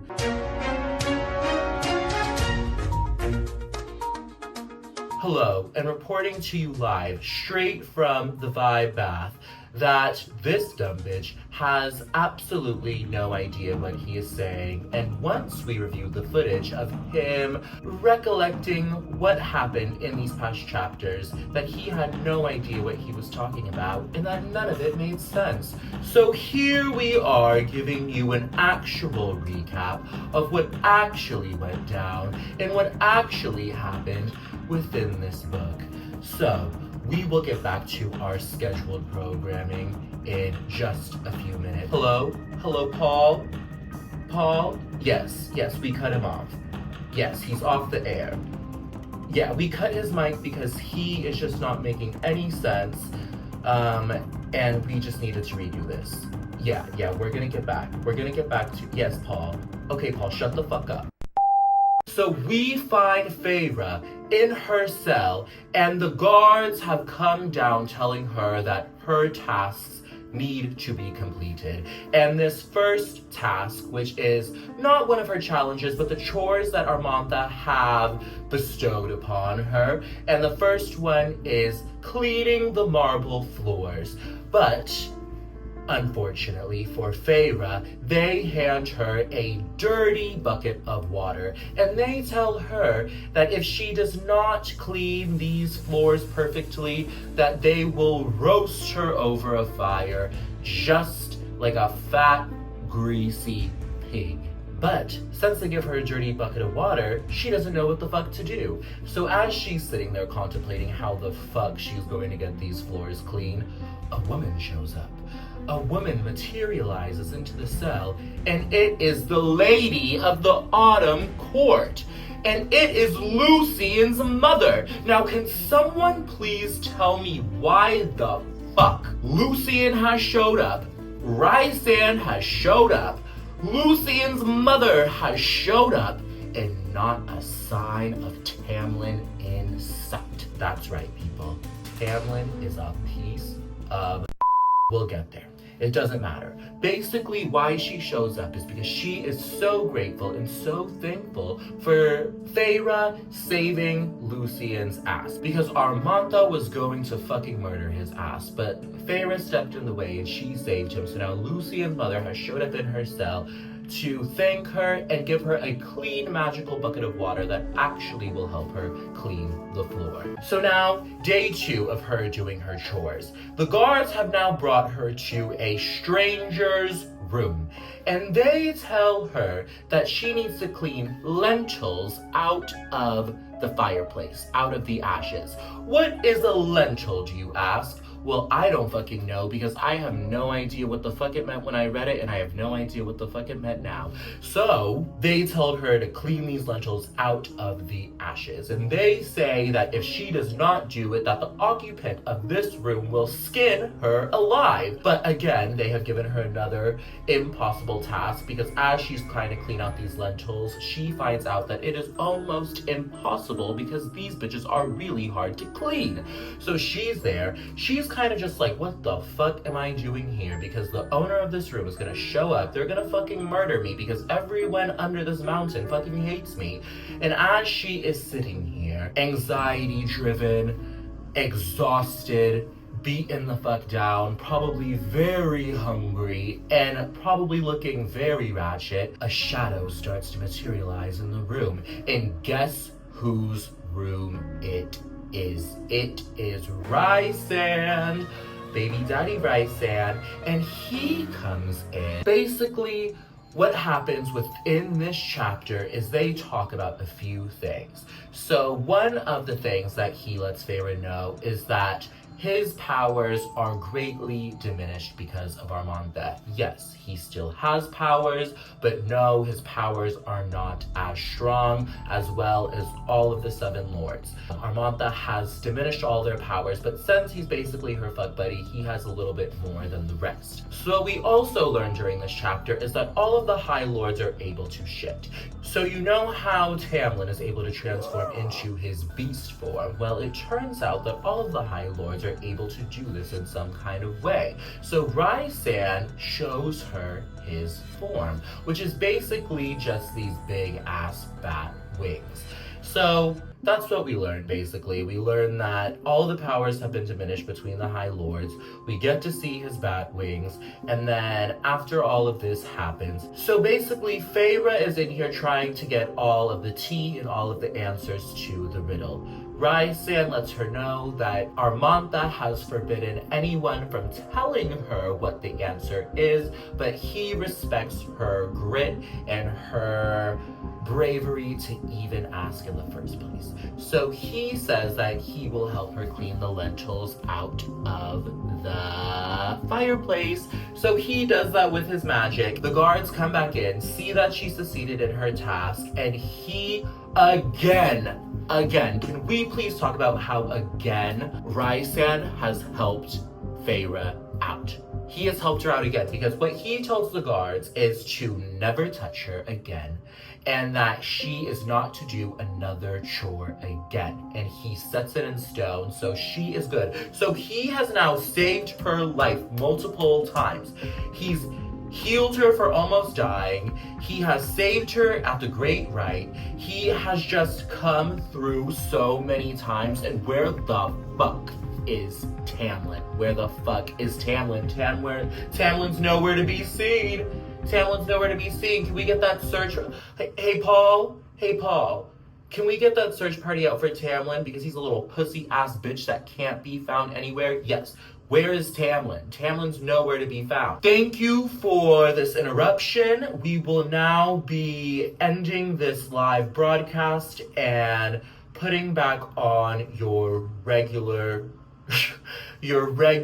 programming, TV, show, whatever the fuck the newscasters say. Okay. Paul, cut the footage, Paul.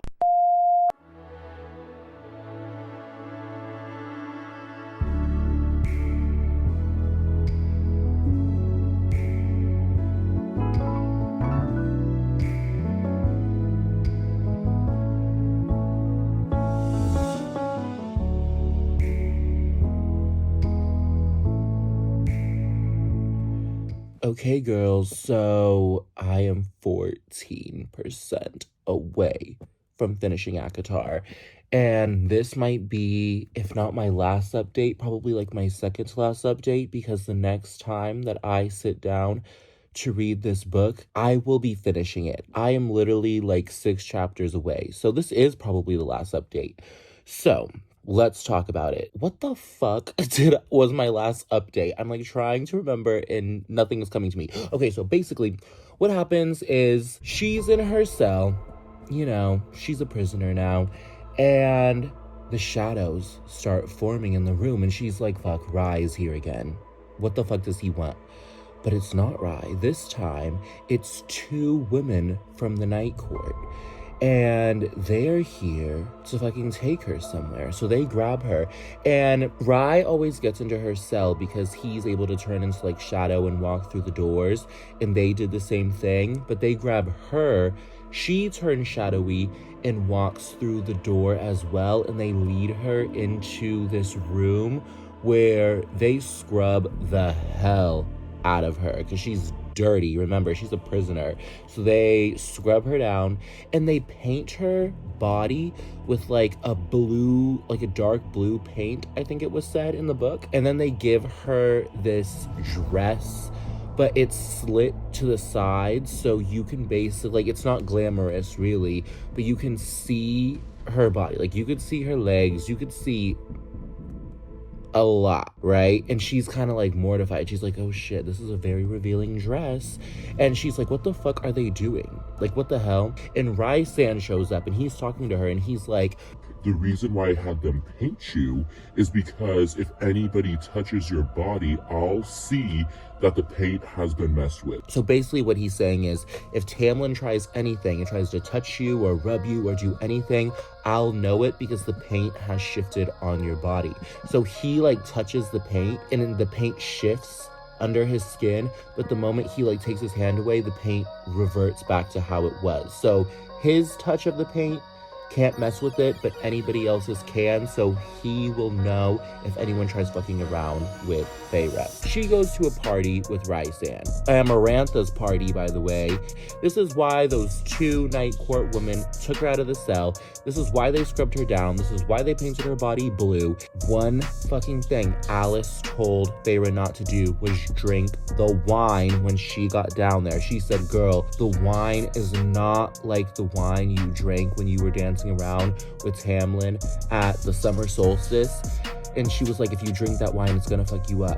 But Rhysand is like, girl, drink this wine. And Feyre's like, no, get it out of my face. Stop whining about it. And he's like, drink the wine. And she's like, girl, get it out of my face. Stop whining about it. And then he basically forces her to drink the wine, and homegirl is having like a full city girl moment. She blacks out. The next thing you know, she is waking up and she has no recollection. But guess who shows up in her cell? Lucien. Lucien finally shows up. Where were you, Lucien, when she needed help? Because now she has dedicated 1 week of each month for the rest of her life to Rhysand because he had to heal her because Lucien didn't show up. So she's like, where the fuck have you been, basically? Like, girl, and he's like, why would you sell your soul to Rhysand? And she was like, because you didn't show up. Because that night at the little party that they were having, Amarantha saw that she had the tattoos on her hands, and she was like, girl, why are you playing games? She asked that to Rhysand, and Rhysand's playing a game with Amarantha right now, and I don't really know why. It's like I said, you could tell that the vibe between them is off. Like, he may be her whore or her friends with benefits or whatever he is, but he's still not fully under her control. He does everything she says, but he still goes behind her back and does things, whether he's like, he gets punished for it or not, but he still does what he wants to do. And then there was a moment in the book as well, I think it happened at the party before she completely got obliterated and blacked out, where when she walked in, there was a whole crowd of Fae. And they were all standing in a circle around this guy, this red-headed Fae, who was like on his knees, just like bawling his eyes out, so scared. Amarantha was like, oh girl, this is the High Lord of the Summer Court, and I found him trying to sneak out and sneak into the Spring Court. So then she tells Rhysand, because Rhysand has the power to control the mind and read minds, she was like, look into his mind and see what the fuck he's up to. So Rhysand figures out that this guy was trying to escape. He was literally just trying to get to the Summer Court so that he could get the fuck out of there and just like go, because he doesn't want to deal with her shit anymore. And then Amarantha's like, damn, what a pussy. And then she was like, he doesn't want to live here. He wants to try to escape. Rhysand, kill him. So Rhysand ends up walking towards him, doesn't touch him at all, but in his mind, he kills him, and blood starts coming out of his ears, out of his nose, out of his eyes, I think, out of his mouth, just all the orifices blood is coming out of. And he literally killed him from the inside out, and he dropped dead. And then, after the party, Lucian basically shows up in her cell, and this is when Feyre's kind of roasting him, being like, where the fuck have you been, bro? Like, I can't believe I had to basically sell my soul to fucking Rhysand because your dusty ass didn't want to show up. And then Lucian was just like, girl, they beat me so bad. And not just that they beat me so bad, Amarantha made Tamlin beat the shit out of him with the whip. I think he got like 20 lashes, and he's like, I haven't been able to move out of my bed since right now. That's where I've been. I had to have my best friend beat the shit out of me because I was trying to help you and be loyal to you. And she's like, fuck, now I feel kind of bad, but whatever. So this is where it gets interesting. Rhysand is making her go out every night. He's making her drink this wine every night and black out every single night. And from what Lucian told Feyre is that she's messy when she's drunk. Wait, where's she going? Jumping to somewhere she's causing a scene. You see that? Can you play some? She is dancing all over Rhysand. She's like dancing in between his legs. She's sitting in his lap. She is just being a city girl. And Rhysand is just like loving it because he knows that it is messing with Tamlin's head, because the whole night Tamlin has to sit beside Amarantha and just watch all of this go down, and he can't do anything about it. Flash forward, Rhysand picks Feyre up from her cell and was like, girl, your next task is tomorrow, so get ready. Another full moon, second task. They get Feyre, they bring her to this room. It's not the throne room, but it's this smaller room, but all the Fae are there. Amarantha's there. Tamlin's there, sitting beside Amarantha, of course. They lead Feyre to this rectangular part of the floor, and it starts descending down. She can't get out. It's 3 very, very tall, slick walls. And then on the 4th wall, there is a gate, and inside of the gate, they have Lucian tied up. So she's just kind of like, fuck. So whatever this challenge entails has Lucian's life on the lines. Basically, the second challenge is you have to solve a riddle, and you have 3 levers on the wall. So you have to read the riddle and pull one of the 3 levers to stop the ceiling, which has a whole bunch of spikes, and these spikes are burning hot.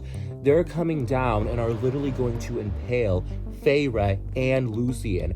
So when she's looking at Tamlin during this, she could tell that Tamlin's low-key shitting himself, because he's not about to lose his best friend, but he's about to lose the love of his life. But it's like a subdued, like she could see it in his eyes. He's still not really emoting anything, but you could tell from his eyes that he's kind of going through it, because he's like, damn, I'm about to lose my best friend that I just had to whip and beat. And I have to lose my woman who has been grinding all over my arch nemesis for these whole past couple weeks at these parties. So basically, the spikes start coming down, and she has to solve this riddle and figure out which of these levers to pull to stop the hot spikes from impaling both of them and killing them. And Amarantha is reveling in this. She is loving this. She is like finding this so funny. And Feyre is shitting herself because remember, Feyre can't read. She cannot read and does not know what the fuck these words are saying. Like, it's taking her such a long time to even put the simplest words together. So she's shitting herself. She's so embarrassed also because she doesn't want them to know that she can't read. But remember, the roof is lowering down and down and down and down. So she's running out of time. And Lucian's freaking out, just being like, Feyre, just fucking pick a lever. Just fucking pick one. but if she picks the wrong lever, it's gonna come down and crush her. She decides to pull lever 2.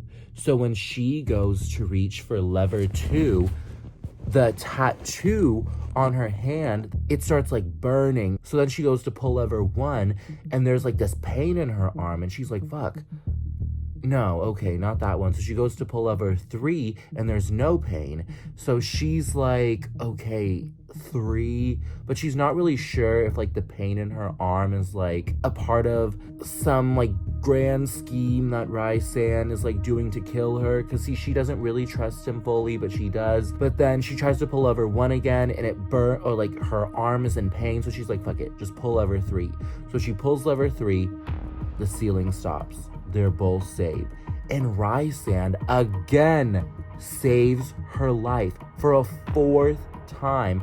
The floor starts rising again. The challenge is ended. She has won. And she is like on her knees, and she just wants to break down. She wants to break down, and she just wants to fucking cry. And Rhysand is like, girl, he's speaking to her in her mind, and he's like, get the fuck up. Save those fucking tears for the pillow. Save that shit for when you get in the cell. Don't cry right now. She was trying so hard not to break down and cry, so she actually held it together.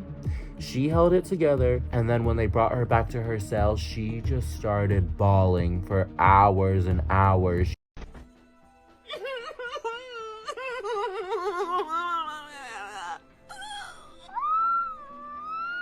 She was bawling because of when they beat the fuck out of her and broke her nose. She was crying because of the worm. She was crying because of her arm. She was crying because of Rhysand, you know, scamming her. She was just like over it. And girl, I feel you, fucking cry. Get that shit out, but then get it together and let's go save our man. And then Rhysand shows up and starts licking the tears from her face. When I'm reading this, I'm just like, I wonder what Sarah was thinking when she was writing this, or like what was going through her mind. But he starts licking the tears from her face, and she was just like, get the fuck away from me. I don't want to be around you right now. Yeah, that's basically what's happened right now. So she has now passed 2 of the challenges. She still has not solved the riddle. She has saved Lucian 2 times now.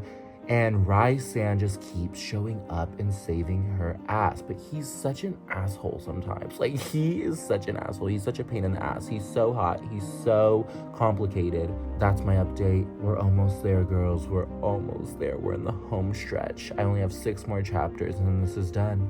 So, thanks for coming along for this journey. And the next time I talk to you, maybe I'll be done with the book. Maybe I won't. We'll see.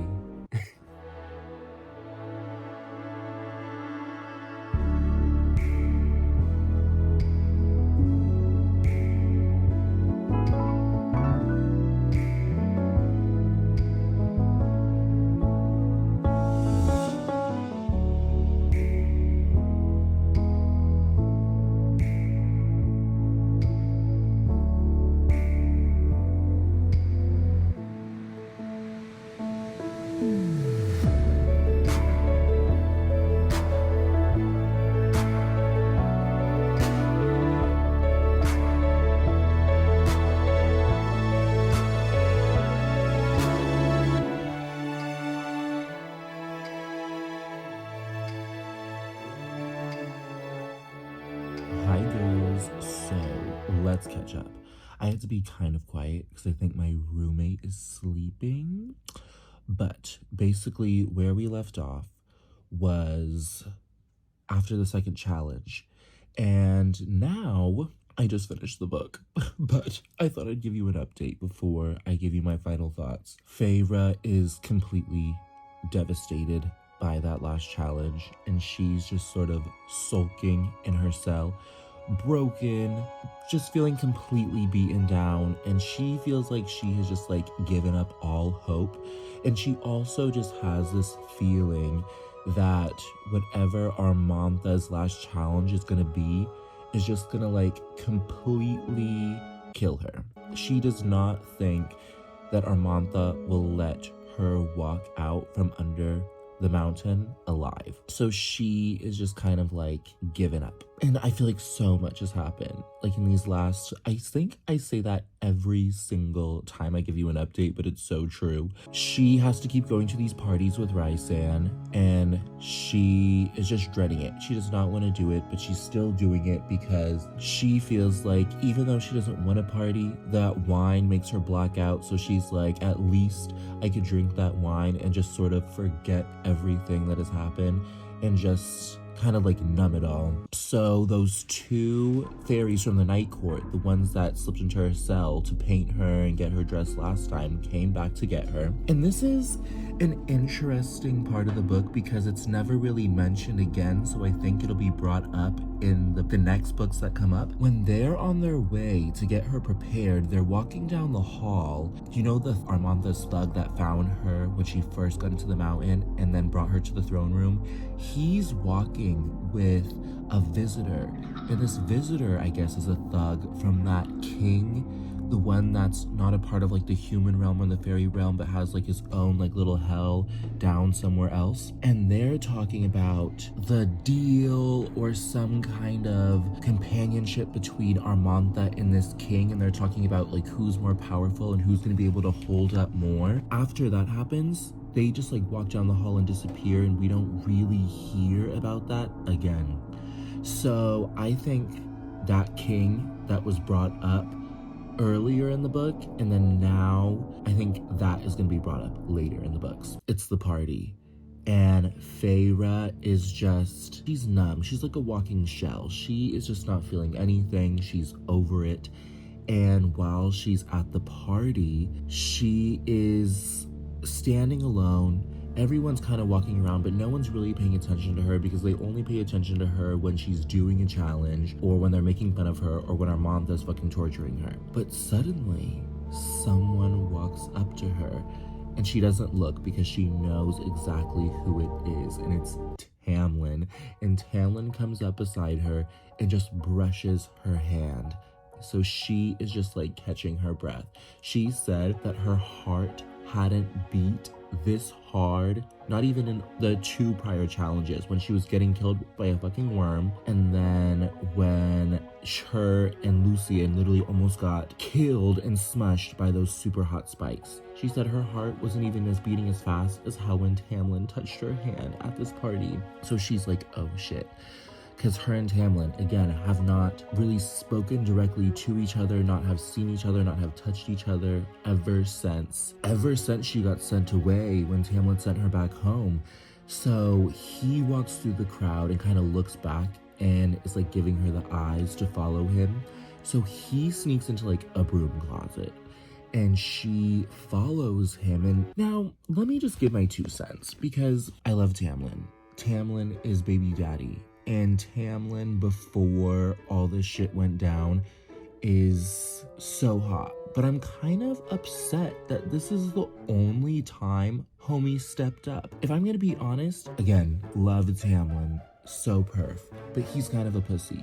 Like this whole time that Feyre has literally almost been killed, she has put her life on the line multiple times. And I know he's done it for her too, but she's like a human. She does not have the same powers or healing powers or anything. Like literally, she was dying in her cell and he didn't even try to come see her. Lucien saw her, Rhysand saw her. And it's like cute and this moment is sweet, but at the same time, I'm kind of like, damn, Tamlin, like this is the most you could do.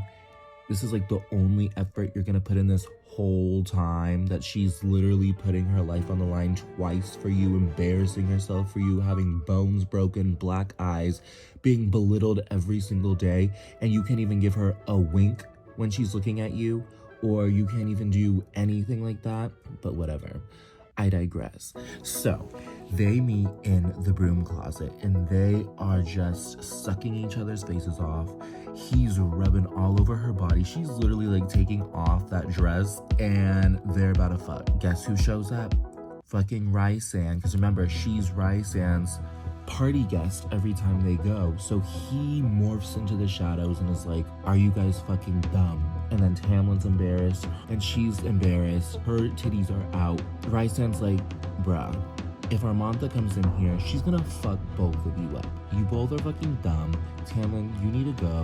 So Tamlin walks out. He says, I love you to Feyre. And then as he's walking out, Rhysand like scolds her. He's like, girl, are you fucking stupid? He's like, imagine if Armantha walked in here and caught you two trying to do that and not me. He's like, you both would be fucked up. You both would be so fucked up right now. So she's like, damn, he's right. And then Rhysand pounces on her just out of nowhere. He just pounces on her and starts making out with her and shoving his tongue in her mouth. She said that he was like using his tongue to feel the roof of her mouth and her teeth, and he's like caressing her body, and she's like trying to pull away and push away and being like, what the fuck are you doing? Because she just got done making out with Tamlin. Like, what the fuck is Rhysand doing? And then literally a second later, Armantha busts through the fucking door and is like, damn. She was like, I knew this human filth would do this, when she's talking about Feyre. Tamlin standing behind watching, and then all the fucking Fae that were at the party came up behind and started watching them make out, and she is just like, what the fuck is happening? So that happens, right? And then Rhysand's just a dick, of course, and is like, go. He's like, just go back to your cell. I don't even want to deal with this. So Feyre's just like, has a little bit of hope now that she's sort of like fondled Tamlin, but now she's fucking pissed because she looks embarrassed that she was making out with Rhysand, and now that Armantha saw that she's making out with Rhysand, and she's just a mess because she's been a whole mess since she got in Under the Mountain. So she's laying in her cell and Rhysand shows up when he's supposed to be at the party. And Feyre's like, Rhysand, what the fuck are you doing here? Like, will you go? Will you leave me alone? And he's like, I need to get away from the party. He's being all dramatic, right? And she's like, why? What happened? And he was just saying how he's so over Armantha's bullshit and he's tired of being known as her whore, and that he feels like he just does so much for her, and he's tired of basically being her little bitch boy and doing everything that she says and sleeping with her and doing all of this stuff, just like get nothing out of it. And also, you know how she's like manipulated and controlled all the high fae and all the high lords? He's one of them. So he's like, I feel like I'm not doing enough for my people. And he's just going through it as well. He's just over all the bullshit. He does his little complain, and then he just like sort of explains to Feyre his actions behind everything. Like, he was just telling her like the reason why he had her at the parties while he had her getting fucked up every night, kissing her in the broom closet. He was like, that was all protection for you. He was saying that if he didn't do those things and Feyre was like showing her love too much for Tamlin, that Armantha would pick up on that and use it against her. So he kind of had to make her a plaything. He also said that the reason why he kissed her and why he wanted Tamlin to see him kiss her was because he wanted to make sure that Tamlin was fucking pissed, so that when the time came, Tamlin's, anger would be so built up that he would like take it all out. Also, some interesting, and I probably butchered that because he explained it much more eloquently in much more detail, but he also said that he was the one who killed Tamlin's father and his brothers. We don't get too into that because he says that it's too long of a story to get into, but that's an interesting fact as well. And I know Tamlin didn't have the best relationship with his father because his father was like a piece of shit that worked with Armantha and had all those slaves and killed all those slaves and everything like that. Let's fast forward. It's the day. the final challenge. Feyre comes in, they give her her old clothes. She says that she fucking smells, but she's gonna push through it. She doesn't give a fuck. She just wants to get this over with. But again, she's going into this thinking that she's not gonna survive. She thinks that whatever this last challenge is gonna be so bad that she just won't survive it. So Armanta's sitting there in the throne room waiting for her. And she's like, you ready for your final task? She said, bring him in. Bring him in. So 3 guards bring in 3 fae, 2 males and 1 female with sacks over their heads. And Armanta makes them all kneel in the center of the room. And they're all holding a pillow with daggers on them. Not just steel daggers, but ashwood daggers, the only kind of material that could kill a high fae. And Armanta says, your final challenge, take those stakes and Kill each one of these high fae. And when I'm reading this, I was like, damn, I was not expecting that. Another fucking kudos to Miss Sarah J Maas, because I was not expecting that to be the final challenge, and it gets even fucking crazier. So the first guy takes the sack off. She's like, I really don't want to kill this guy. There's people out there who love him as much as I love Tamlin. He has a family, he has a life. But girl, she actually does it. She takes that stake, drives it into his heart, and actually kills the motherfucker. And there's like, people are crying in the crowd, but Armanta's just like, girl, you've killed that wolf at the beginning of the book. You said you hated high fae. She's like, this should be easy for you. She's like, this should be easy for you. You'll be able to get over it. You've killed us before. What makes this any different? So she is like disassociating a lot. She's like, I can't believe I just killed an innocent guy. Like her whole thing is like, do I kill these innocents to free everybody? That's like her thing. She's like, it's like 3 innocent lives worth a whole kingdom. And she basically decides, yes, it is. So then the girl in the middle, they take her sack off, and this girl is saying the same prayer that Tamlin was saying to the blue fairy who Armanta ripped his wings off in the middle of the book. And as she's reciting the prayer, Feyre's literally losing her fucking mind. And she's just like, I really don't want to do this. I don't want to do this. I don't want to do this. Armanta's smiling. She's egging her on. But then something kind of like, it's not sweet. It's like fucked up. But the girl just kind of is like talking to her, like praying, but also talking to her and just be like, don't be afraid. Just like, don't be afraid. She's basically just telling her to do it. Just like, do it and make it quick. So Feyre does it. She takes the ashwood dagger and stabs it into this girl's heart, and she drops dead. Blood spewing everywhere. I'm also very surprised at how gory that ending was. And listen, I watched Miss Selena, Miss Aelin destroy motherfuckers and slice them up. But this was just so gory. It was so intimate. It was so brutal. I was like, damn, Sarah, your mind was thinking. It was very like horror-esque. So then we get to the last fae. They pull his hood off, and Feyre's breath just like leaves her body, and she's like, no, no, no way. It's fucking Tamlin. It's Tamlin. And Armanta's just sitting there snickering. Feyre looks up because Tamlin was just sitting beside her, but the Tamlin that was sitting up there like melts away into Armanta's thug, the otter or whatever his name is. And Tamlin's sitting there, and he's just like, he's like, what the fuck? She's like, what the fuck? Everyone's just sitting there like, what the fuck? She's like, I had to kill Tamlin. She's like, no way. And Armanta's just sitting there being like, girl, you've killed us before. She was like, you hated us, and then you fell in love with him. And she's like, so if you've hated us for so long, this should be easy for you. This will be, and you'll be able to get over it fast. She's just like, what?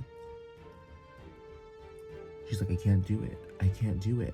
But then Armanta's riddle, right? She's like trying to think, because also Alice told her to listen. She was like, listen, when you go down into the mountain, listen. She's like, your your senses are gonna betray you, but just listen to yourself and trust yourself.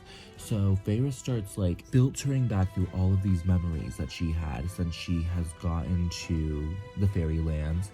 And she starts thinking about all the conversations that she would eavesdrop on. Tamlin in the garden talking to, you know, intruders, or whether it was Tamlin talking to Amanth's thug, or whether it was Tamlin and Lucian at lunch or dinner. She would always kind of like eavesdrop and hide behind doors.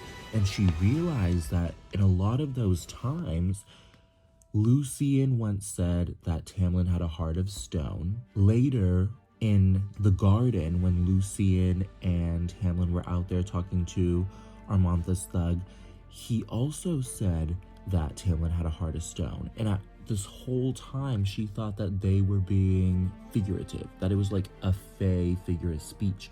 But she was like, what if he actually has a heart of stone? She was like, you know, those nights that I laid with him, those nights that we cuddled, that we talked, or when I hugged him, I never felt a heartbeat. So she was like, She was like, should I risk it? And she takes that ashwood, slams it into his chest, blood spews, but the weirdest thing happens. The tip of the ashwood does not impale into him, it hits a hard thud. And the tip of the ashwood splinters, so it like caves in because it hit stone. So it turns out he did have a heart of stone. So then trick play, right? He can't be killed, so Feyre automatically wins all 3 challenges, which Amantha did not expect her to do. So Amantha's sitting there like, what the fuck? All the Fae are sitting around watching like, what the fuck? Everyone is just completely bewildered that Feyre won. A human won over Amantha, and Amantha hates fucking humans. There's people from the crowd shouting like, oh my god, she did it. She won. You gotta let her go. And Amantha, being a little bitch, was like, I agreed to letting her go, but I didn't agree to letting her go when. And I didn't agree whether she could go, whether she was gonna get let go, dead or alive. So she's like, I'm gonna kill you. So Amantha unleashes a full-on attack on Feyre, and she uses like this power to internally torture her. So Feyre falls to the ground and her ribs are breaking, her back is arching, she's like literally being burned from the inside out, and Amantha's just sitting there saying over and over again, admit that you don't love Tamlin. Admit that you don't love him. You're just like a disgusting piece of human shit filth. Blah, blah, blah. Admit that you don't love Tamlin. Admit that you don't love Tamlin. And she is literally cooking this bitch from the inside, and Feyre is just like, what the fuck? And then Rhysand, who's been sitting bored watching this whole time from behind, sneaks up behind Amantha, picks up one of the ashwood daggers that Feyre dropped, and ran up on this bitch and was about to stab her in the back. She didn't even have to look. She literally flicks her hand and he flies to the wall. And she starts slamming him on the wall, and she was like, damn, you're a piece of traitor filth too. She's like, how could you betray me? And he's like, I fucking hate you, bitch. And honestly, I knew it. I knew it. Did I not tell you guys? Did I not tell you? Did I not tell you that we love Rye? That he at some point was gonna come along? I knew it from the moment we met him at the Great Rite. I knew he's a piece of shit. Don't get me wrong. He is a piece of shit, and he has a bad attitude problem, and he has very bad morals. But at the end of the day, he came through and literally risked his life and betrayed his high mistress, whatever the fuck queen she is, to try to save Feyre's life. Feyre is about to die. Amantha's power is so strong, and it's literally cooking her and killing her from the inside out.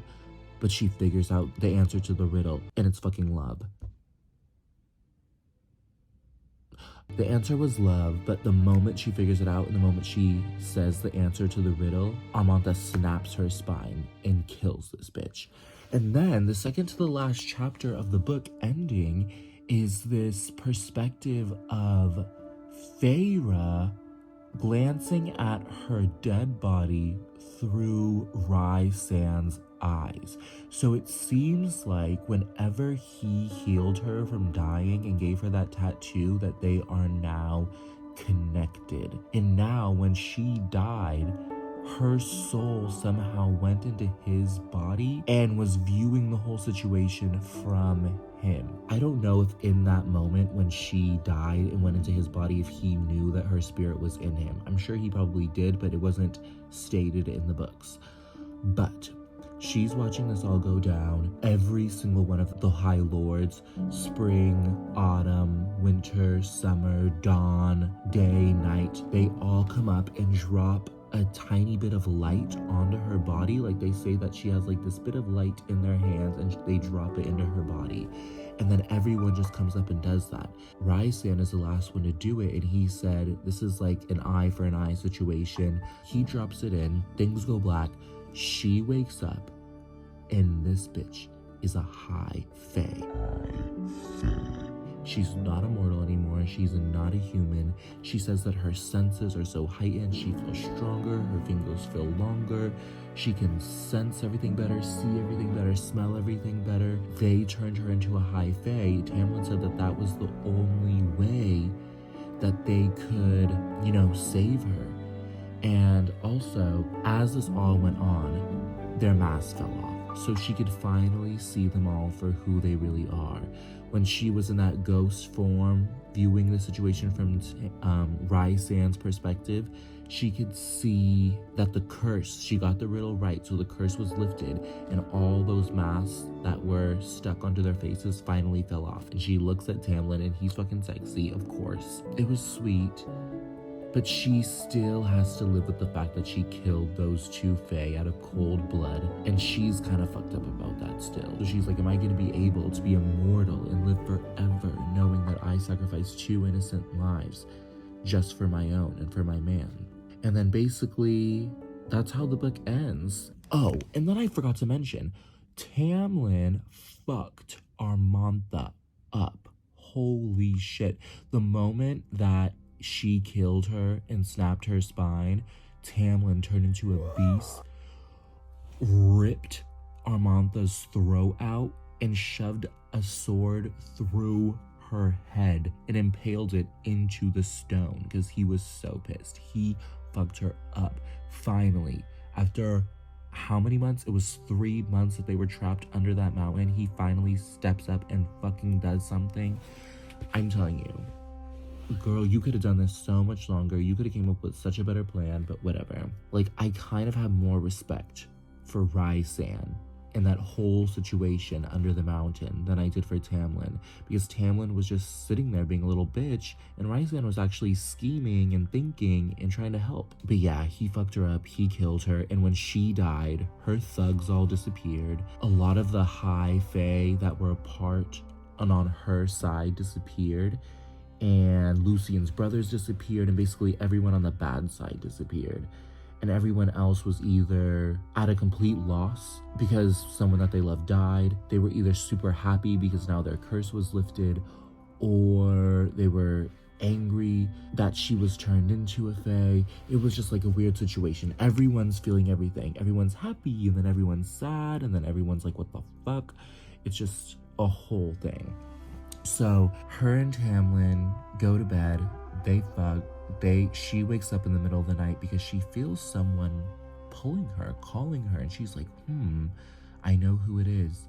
So she follows this intuition, and it ends up being Rhysand, and she meets him outside on this balcony on the side of the mountain, and he's just like, I just wanted to say bye before you go home and I go home. And she lifts up her tattoo and she's like, girl, either way, I'm spending a week with you every month. And he's like, I know. So that's what happens. After that, they kind of say goodbye. They part ways. He disappears and they go home and see Alice and her nephews. And it's like happily ever after. But there's still so many unanswered questions. There's still so much. Who's that king? Where did her thugs go? Lucien's family is fucked up. Are they gonna get the karma? what happened with Tamlin's family, what happened with Nesta, what happened with the dad, what happened to, like, what's Rhysand's backstory? Why is he the way he is? What's going on with his family, you know? How is Feyre gonna handle these things? What is it gonna be like when they spend every single week together, or 1 week together out of every month? There's just so many questions, so many things that I'm wondering, so many, like, holes that need to be filled into my mind. So, yes. I just finished reading the book literally like 40 minutes ago, so I'm gonna take a little breather. I'm gonna go book shopping and go get the third book, so I'll bring you along to do that, and then I'll give my final thoughts, my review, and everything in a little.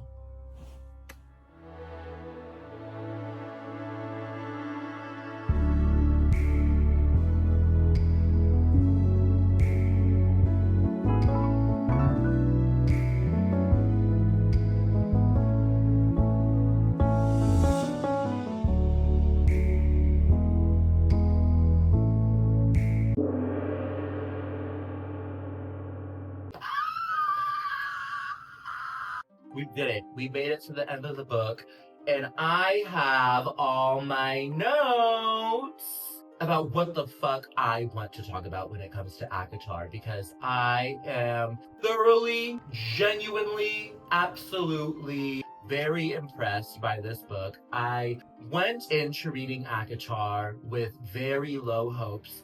I can admit that I was being the biggest fucking pick-me. I don't want to read ACOTAR because everyone says that it's so good, but I'm a Throne of Glass girly, and nothing's gonna top Throne of Glass, and I'll always love Throne of Glass more than ACOTAR. And I think that's one of the things that we need to discuss as well when it comes to Miss Sarah J Maas, because I am having a very hard toss-up whether or not you know what? Okay, let's say this.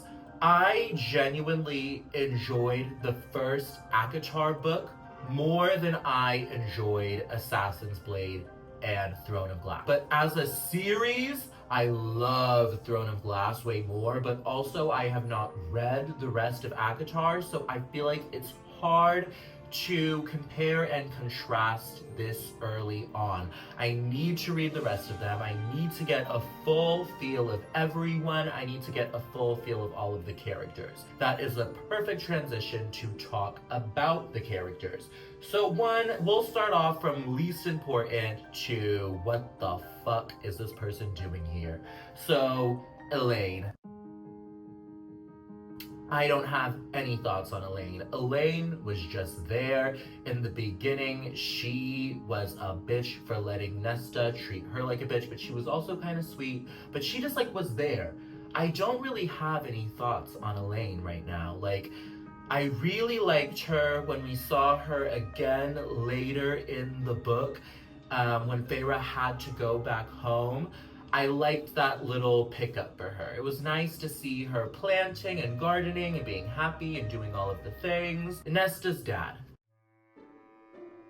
The biggest pussy I've ever read in a book.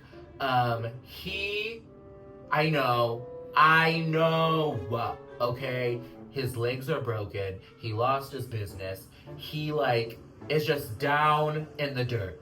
But also, you're gonna let a monster steal your daughter and not do anything? I know that he offered to give him gold. I know he was trying to make a deal, but he barely even tried. And then by the time she was being taken away, his little speech of just don't come back. Bye, don't come back. Don't. It's just what the fuck? So I'm not a fan of Feyre's dad. I think I don't want to read about her dad anymore. Unless there is some big character arc and some growth and apologies and this and that and him getting his shit together, I don't want to hear about him anymore. He is a horrible dad, honestly. Let's move on. Alice. We love Alice. I love Alice. I don't know why, just this little side character was just so cutesy, so adorable. So we love Alice. Lucien! I was not sexually attracted to Lucien at all in this book, but I do like his personality. I do like how real he is. I like how honest he is. I like that he's an asshole, but he's an asshole with charm. Also, I feel like Lucien is a little bit of a bitch too, just a little teeny tiny bit. He wasn't there for Feyre when they were supposed to meet up in the woods. He threw up when that blue fairy was dying and he ran out the room like a little bitch. He is just like an asshole, a little bit of a bitch. He got captured, he got beat the fuck up, he got his eye taken out. Okay? Lucien, I would give like a 6.832. So, I am editing this right now, and I realized that Lucien did help her a lot under the mountain. He did. And I did not give him kudos enough for doing this. He did heal her when she needed to be healed that one time. He visited her multiple times. They almost lost their life together during one of the challenges. He literally did get beat the fuck up under the mountain. And he was a real trooper. So we are bumping up his score to a solid 9. A solid 9 out of 10 I think we should give Lucien for all of the shit that he had to endure while being under that mountain. Nesta! Fucking flaming cunt! Nesta ended up really coming through in this book. At the beginning, I couldn't stand Nesta. I could not give, I just couldn't. I couldn't stand her. I hated her snippy, snappy, bitchy comments. I hated how she would refuse to help. I hated how she threw everything on Feyre's shoulders. I could not stand Nesta. But as we got back home, when Tamlin sent Feyre back home, and we learned that she was the only one who actually went to the border and searched for Feyre. Because remember, Feyre was like, my family doesn't give a fuck about me. No one's coming. No one gives a fuck. But she actually gave a fuck. She actually showed up for her. And that completely changed my mind on everything, okay? Nesta, you came through. You helped. You were real. You're a bitch, but you're real, and we appreciate you for helping our girl Feyre out.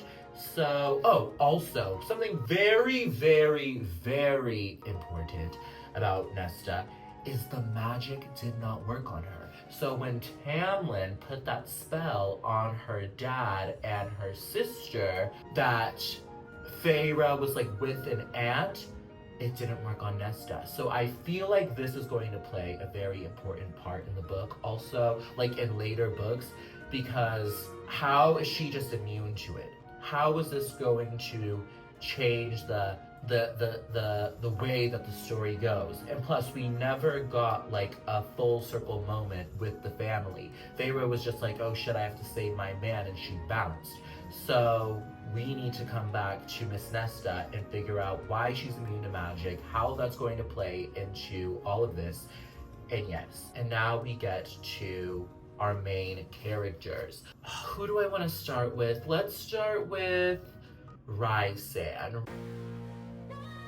And Rhysand, baby daddy, was the only one, surprisingly, was the only one who actually came through the whole book.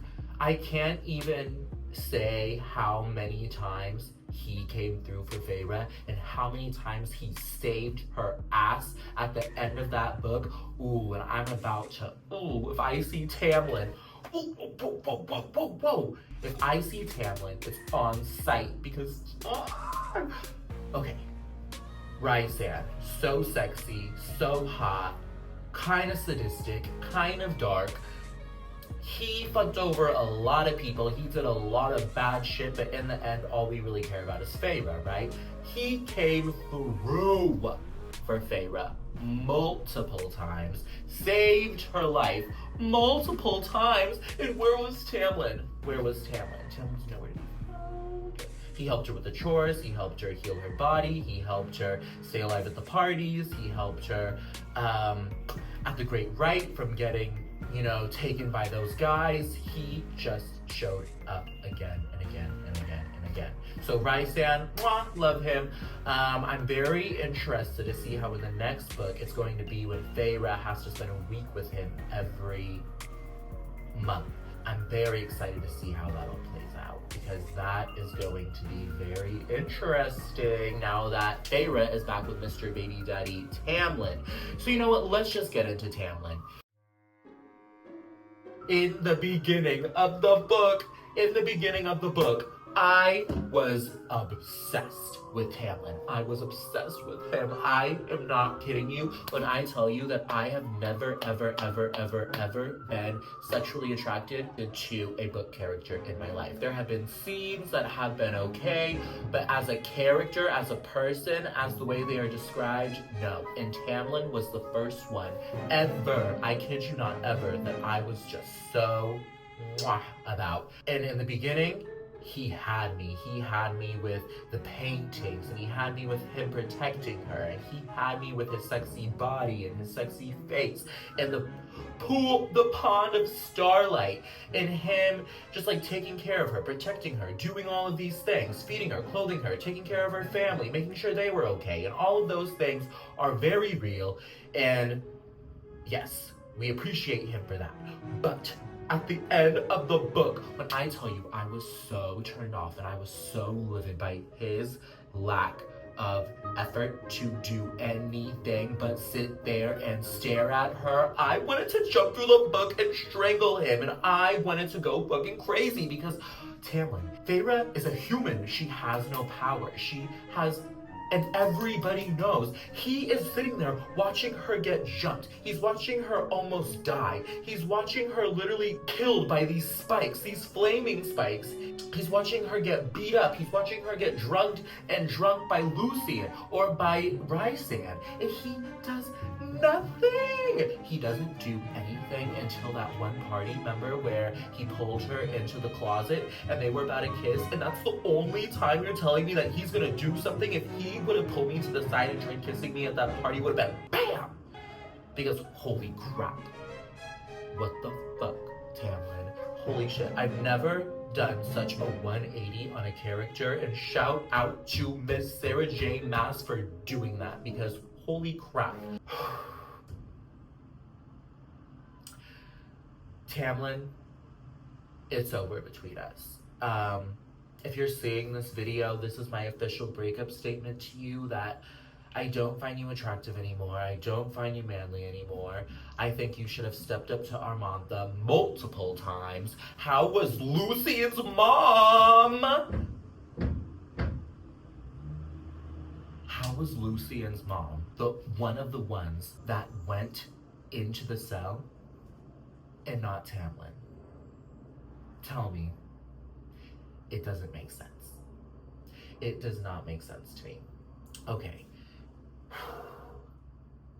Tamlin gets like, I don't know where to place Tamlin. Okay, from 1 to 10, I'll place Tamlin out of 5 because I hate him and I loved him at the beginning, but I hate him and I just have unresolved issues. Whatever, it's fine. It's fine. Let's move on. Okay, so, let's go to Armantha. I really liked Armantha. She was funny, she was dark, she's mysterious, she was very sadistic, had a lot of hate in her heart. For good reason. I guess she hated humans because of her sister's ex and all of those things. But yeah, the bitch needed to die, and she died. And I can't believe that Tamlin only did something at the end. I'm telling you. I'm sweating. I'm sweating because of this bath, and I'm sweating because I'm mad at Tamlin, and I have very unresolved issues about this. Armantha gets a solid 8 as a villain. I think she did a good job of whatever. Feyre as a character did not pull me in, and I did not really fall in love with Feyre's character. That's one thing that I wanted to talk about when we talk about the differences between Throne of Glass and ACOTAR is, even though I was so bored in the beginning when I was reading Throne of Glass, the reason I kept reading was because I was so connected to Selena. I was so enamored by her. I loved the way she talked. I loved the way she carried herself. There was something about her that pulled me through that story, and it was so great.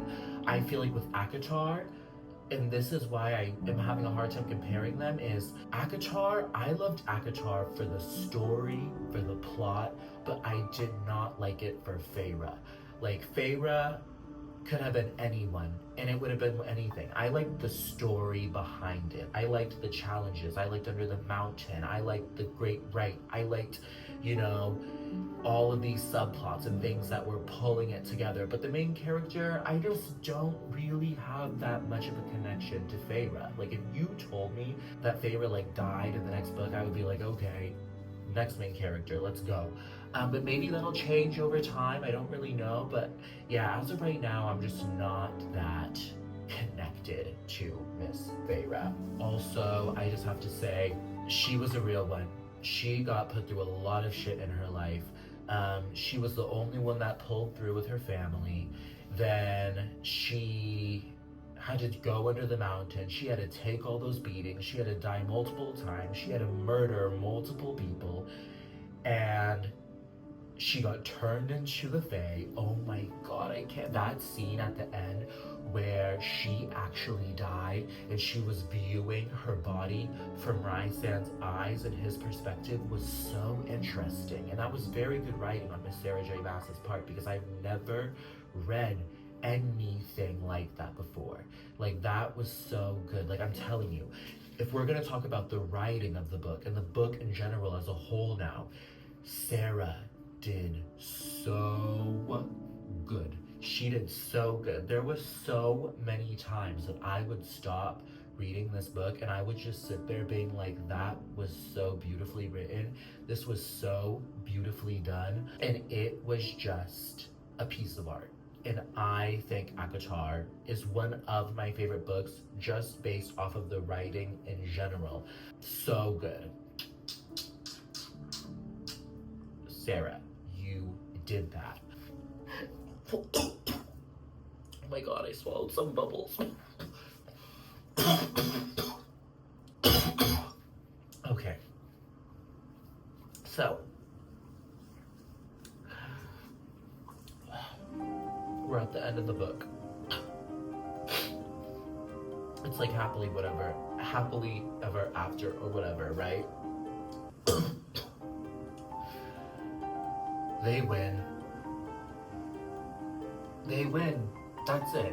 The only things that we're wondering is what's going to happen now that she's going home with her baby daddy that she's trying to save this whole time.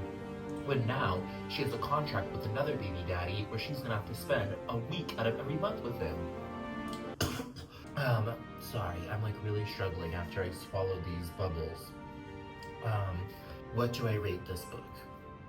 This book was amazing. This book was so good. I give it a 5 out of 5. I give it a 5 out of 5 for sure.